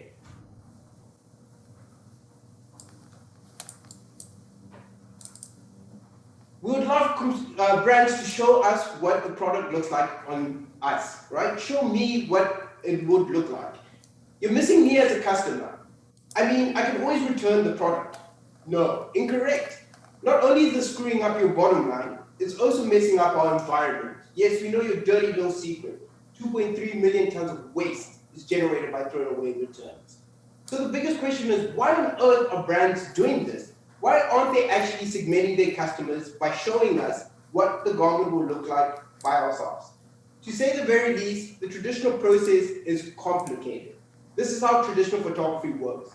There's physical photo shoots that require human models, photographers, hairstylists, makeup artists, etc. The list is endless. Now we say that brands, it's finally time to stop selling this dream and to start selling reality. The aspirin has arrived. Now imagine the same shopping experience where you can show product on infinite amount of models. I'm talking about automating the entire traditional process as we know it. So we launched in 2019 and we asked brands, what models can we generate for you? What synthetic humans do your consumers want to see? And the question and the answer we got, they have no idea. Which is very strange. You put it into a physical brick and mortar and ask a customer, stand there for a month and tell me what your consumers look like. They can give you an accurate answer. So now, how do you translate that into an online shopping experience? Online helps you visualize exactly what your customers look like. So after 20 million consumers have consumed our images, we understand what humanity looks like. And we've taken it a step further. We've introduced the world's first model recommendation engine. What does this mean? We take consumers' data and we take the models that we generate and try and match models to specifically meet your needs. It's an engine that's delivered for top-line growth. It's inclusivity which leads to profitability. Now this all sounds good. It sounds good, but what's the current traction? Over 82 models have been developed with licensed brands like Advertise, Dockers, and Waykamp. Waykamp is basically the Macy's of the Netherlands, attracting over 1 million unique shoppers each week. We're on the road to annualize 1 million revenue this year, and this is done on a subscription base, partnership resellers, and through demos. How big can this get? We're looking at a 500 billion market of revenue, where 7.5% of this revenue is used just on these photography product detail pages. We have expertise, domain expertise to build a product in-house that we've done, as well as commercial expertise, where we have a founder who's already exited a startup and looking to why the US? And of course, we've got global brands who would like to implement our solution further. And you can't talk about diversity and inclusion without talking about America's population. We're gearing for a Series A of 5 million euros, and you can contact this VC at lalam.ai. We're on a mission to make the web a more diverse place. Thank you very much. Michael, thank you very much. That was excellent. Before we get into outside questions, I had a quick technical question for you. Do you actually collect individual measurements from people so they can actually use this for online shopping avatars, or is this strictly a brand to advertising model for now? We're working directly B2B, and we're not in this individualization space of avatars and etc. So it's not on the fit. What we're looking at is actually the look and recommending their consumers the type of models that they should actually be seeing. So this is our unique proposition. Excellent. Well, I'd like to call on my good friend and specialty retailer in the retail tech space, Jonathan Fine, who's joining us from Silverton Partners here in Austin. Thanks, Mark, and thank you all for walking us through it and for your presentation. I'd like to better understand what is the like when you start working with a new retail partner, instead of being able to generate the renderings and getting their inventory onto your models. Great question. So we've got a population of generated models. What they do is in two ways. We get input either from the physical garment, how it looks like when it's been photo shoot on a chroma mannequin. So this ghost mannequin, it looks like it's floating. Or we actually enter from the digital design stage. So we take the Clone 3D or the digital garment and map it directly onto different type of models in different sizes, ethnicities, and ages. We're also able to then allow these brands to find their total addressable market while designing garments. Some are actually doing end-to-end solutions where you're using these real-looking people and designing a garment on them and testing them on socials before actually manufacturing them. That's an interesting use case before the product is designed. I wasn't thinking about that initially. Thank you. That's actually quite fascinating if you think about it. You're essentially promoting the event before you actually have to go into manufacturing, saving a lot of time and effort. Precisely. How interesting. Does anybody else in the audience have a question? I could go on for days, so please jump in if you'd like. Yeah, Michael, you talked about the customization and not going into personal measurements and such, but is there a possibility where the brands knowing or being able to predict your background can customize how you view the product pages to have models that just happen to look a lot more like you? Absolutely. So this is what I meant from the model recommendation. So a lot of the time people assume that when you're shopping, you want to see yourself. It's not always the case. And we've learned this, that there are different attributes depending on what you're shopping for or who you're shopping for, is what you would like to see. There's sometimes some aspirational beauty into account. And what we do is actually learn. So we achieve from a scale of having models. Take, for instance, 40 different models to show to one consumer. Each time you revisit that web store, we're going to really learn, is it the type of hair that needs to change, the ethnicity, what makes it for you to convert from conversions directly to average revenue, and decreasing return rates. And the NPS itself, of course, speaks for itself. So in fact, you could actually do what legitimately looks like A/B testing for clothing and apparel brands. Absolutely. So actually our proposition is when we usually onboard a customer, we collect insights first. So we try and visualize what their consumers look like. And this could be a widget on their web store and a consumer is just quickly pressing different images of a model that resembles them. Once we think we have enough understanding, we go to the brand and we say, okay, this is the model you're shooting on versus this is what we think your consumers look like. Let's A/B test this. And it's going to be extremely metrics driven. So we say that we should increase your conversion rate by X and returns, we promise it up to 10%. So yeah, this in itself allows us to at least get that confidence, the thought leadership of we know what models can convert where they don't. And one final question for me, do you happen to know if you compete either directly or indirectly with a company here in the States called TrueFit? Yes, so I've heard of TrueFit, which is more on the fit. We're predominantly on the look, so the look and fit combined, not just the fit of apparel. I don't think they use synthetic models. So we generate head to toe these synthetic humans. We're using generative adversarial networks to do so. Well, you had a great pitch and even better answers, so I really appreciate it. Thank you. Very good. Unless anybody has another question, I'll give it to Luke.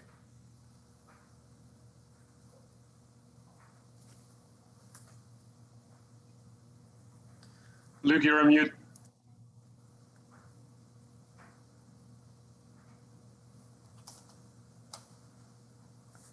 I've only been Zooming for a year. How could I know? That's all right. We've all done the same. I was saying that last in this round and to conclude the event is Babak Mirzai of XPV. So let's go out with a bang. Here you go, Babak.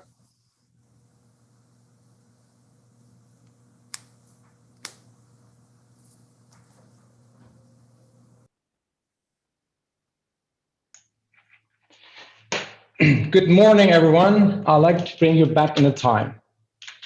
1982.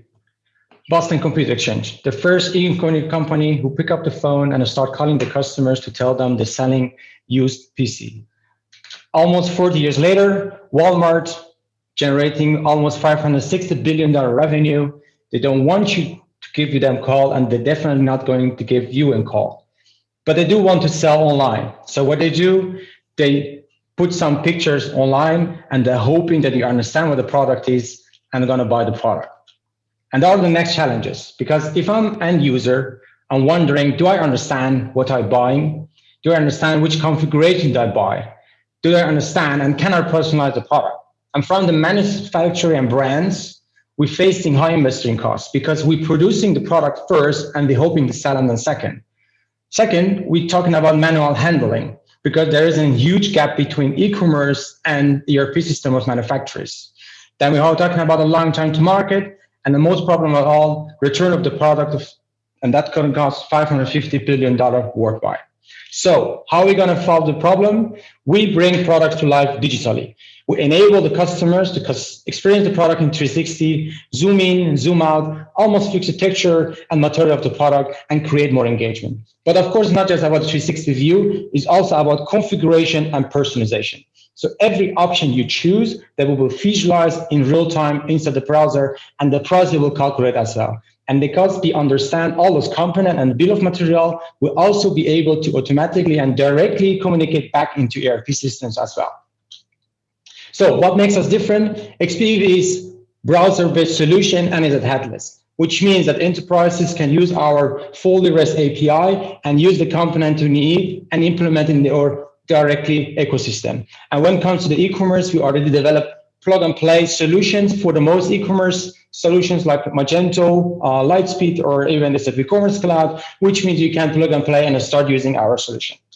So why those companies love XPV? Because we enable them to set up configuration and personalization in a matter of minutes instead of months. But most important, we help them to generate more sales, have more engagement, have last returns because customers have better understanding what they're buying. And last 2 points, we help them go to the market faster. Imagine how much revenue you can generate if you can put up your product every second. And because we automated the ordering process, there will be no manual error. So where are we when it comes to traction? Since September 2018, over 1,000 companies have already registered using XPV. In 2019, we generated 465 of revenue. Last year, we almost hit 1.6 million. And in Q1 2021, we already have passed 660K of revenue in 2021.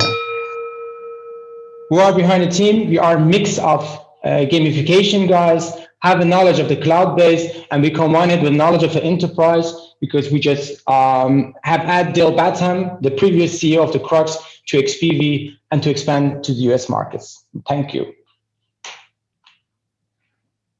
Thank you very much, Babak. And before I ask the panelists to submit some questions, I believe you also have an office in Salt Lake City. Could you say a little bit more about your US expansion? Yeah, so we recently opened office in Salt Lake City. We start with basically 2 guys. Dale Batham is running XPV Inc. And we really fast scaled it up to 5 employees in this really sales office. And we are going to close our seed round 3.5 million in the next couple of weeks. And we're going to use that to expand more in US and enable to offer our technology for e-commerce market of the US as well. Fantastic. Let's gather some input from our panelists. Ali, can I ask you to provide some first takeaways? Yeah, I was pulling you guys up online as well. It's a very interesting idea. So I'm just wondering is how successful have you been with the current brands that you have? Like, do you have some numbers around how much you were able to like impact their sales? Well, as I mentioned, we help them to. There are actually 3 huge impacts. The first is the engagement with the customers. We improve that between 20 to 60%, depends on the product. Second, we help them to increase the upselling process, and by that I mean adding value to the cart, because most of the time when you're working with images, right, it's difficult to communicate with the customer what upsellings are there. With a 3D, that will be easy. So we help them again to increase the value of added to the cart. And the last part is we help them to save their returns, because again, the customer has much better understanding of the product. So they have much more lesson. And that also is really depending on the product. That will be between 10 and 25%. Again, really depends on the product. So the main thing I was wanting to quantify is, kind of A/B testing, them not having it to them having it. How much of a increase in sales are they getting? That's one of the main reasons that they would, customer engagement, the person spending more time on the website should naturally go to more sales, or them if they're enjoying the process. So that's kind of the number that I was looking at. Yeah, and that's the number I just mentioned, the 20% and 40%. Those are actually the A/B testing of the customers. Okay, yeah, and then this seems really interesting. I might actually have a connection for you. I'm just working with one of my clients who is actually in the fashion industry. He works with brands that are about 100 to 300 million, so not the Nikes and the giant Walmarts of the people, but a lot of businesses that are on Shopify that are online, but they're not as sophisticated as a Walmart who has an entire development team in-house. They can go do whatever they want in-house. Let me reach out to him and see if I can get an intro for you to chat. Yeah. Cool, that will be awesome. Thanks a lot. Fantastic, Ali, and it's wonderful to see connections taking shape. Max, can I ask you to unmute? Question about conversion uplift. That has been answered essentially in the last question. Yeah, Max and I asked the same question. Yeah, just phrase Great it. minds think alike. Maybe one of our other panelists, David.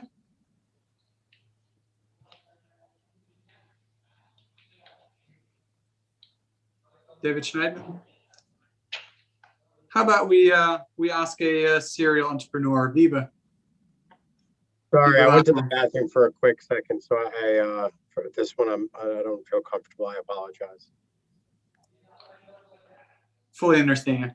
Yeah, no worries. So look, a more general comment, if I may. So first of all, a great job organizing this event, and please all presenters regard this as a safe environment. I mean, you're in the best hands with Mark. Nathan is awesome. You got Dorit, Michael, phenomenal support teams. Yes, we're asking some hard questions, but that's on purpose because we want you to succeed. So we all have the same goal, and we know you took some brave steps to get to this point.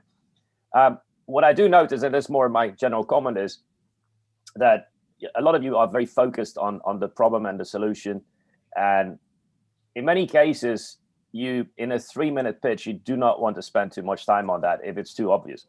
And then there's plenty of examples where you could cover it in 10 seconds. You really want to if you look at where I see the biggest weaknesses of the pitches today is in the distribution. You really want to spend more time on distribution, cost of acquisition, and scaling up, and proof points. And I haven't seen, to be honest, I haven't seen too many of those in any of the pitches today. So I would really recommend you to look carefully into that, because you will get the hard questions on distribution in the United States. And so yes, I know you're all very product focused. You've done phenomenal jobs to get your product to where it is today, but that's not even 10% of the game. Thank you. Thank you very much. May I add one thing to that? I think I would say I've done a decent amount of sales and marketing in Europe, and I think what makes the US so interesting and so complex is that we have so many different cultures just within this country.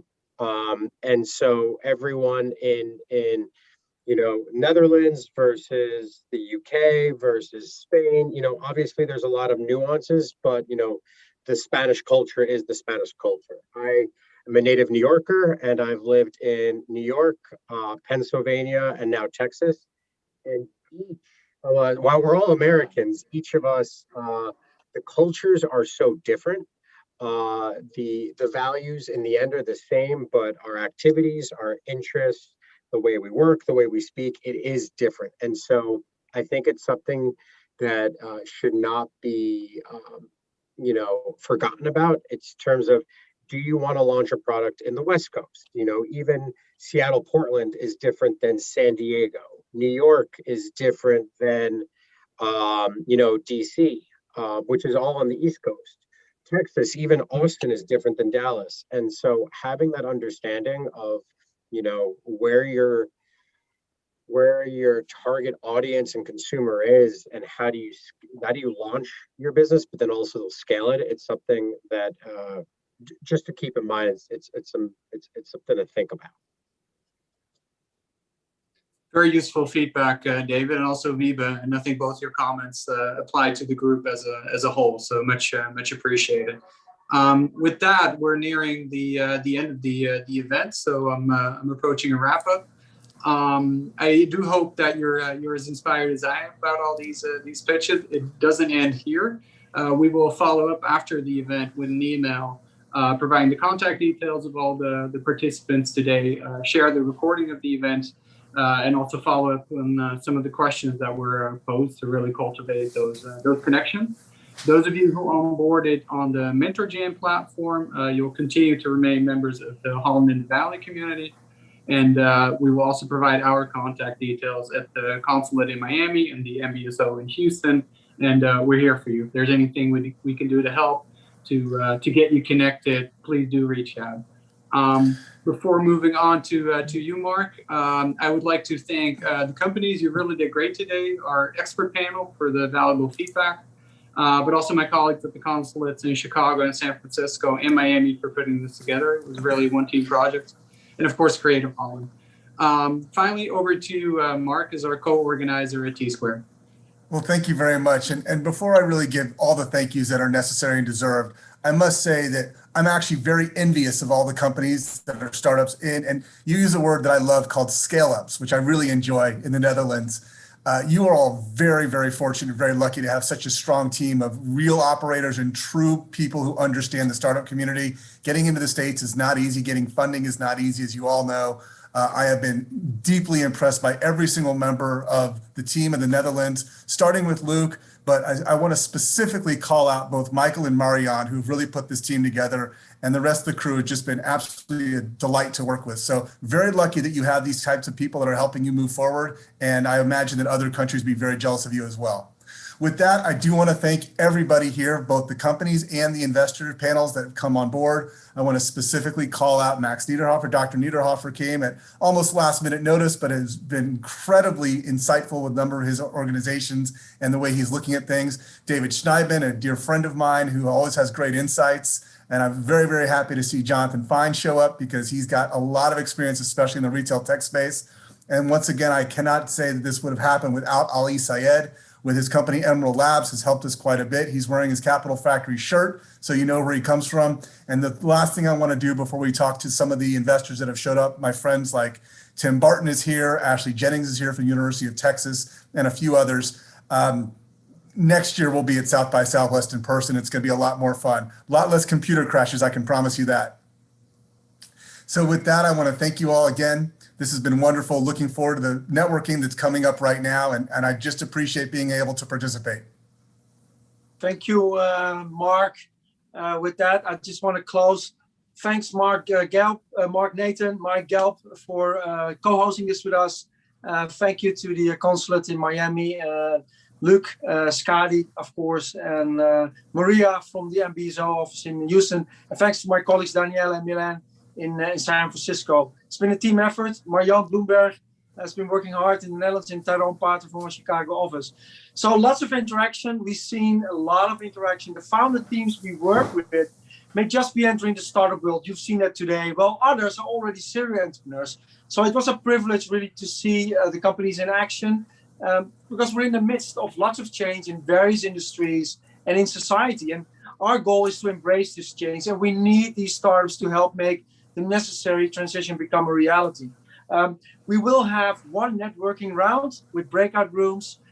So, just to get to know each other a little bit better. Maybe there's even room for more connections. For example, just Ali just pointed to a connection that he had to the last speaker.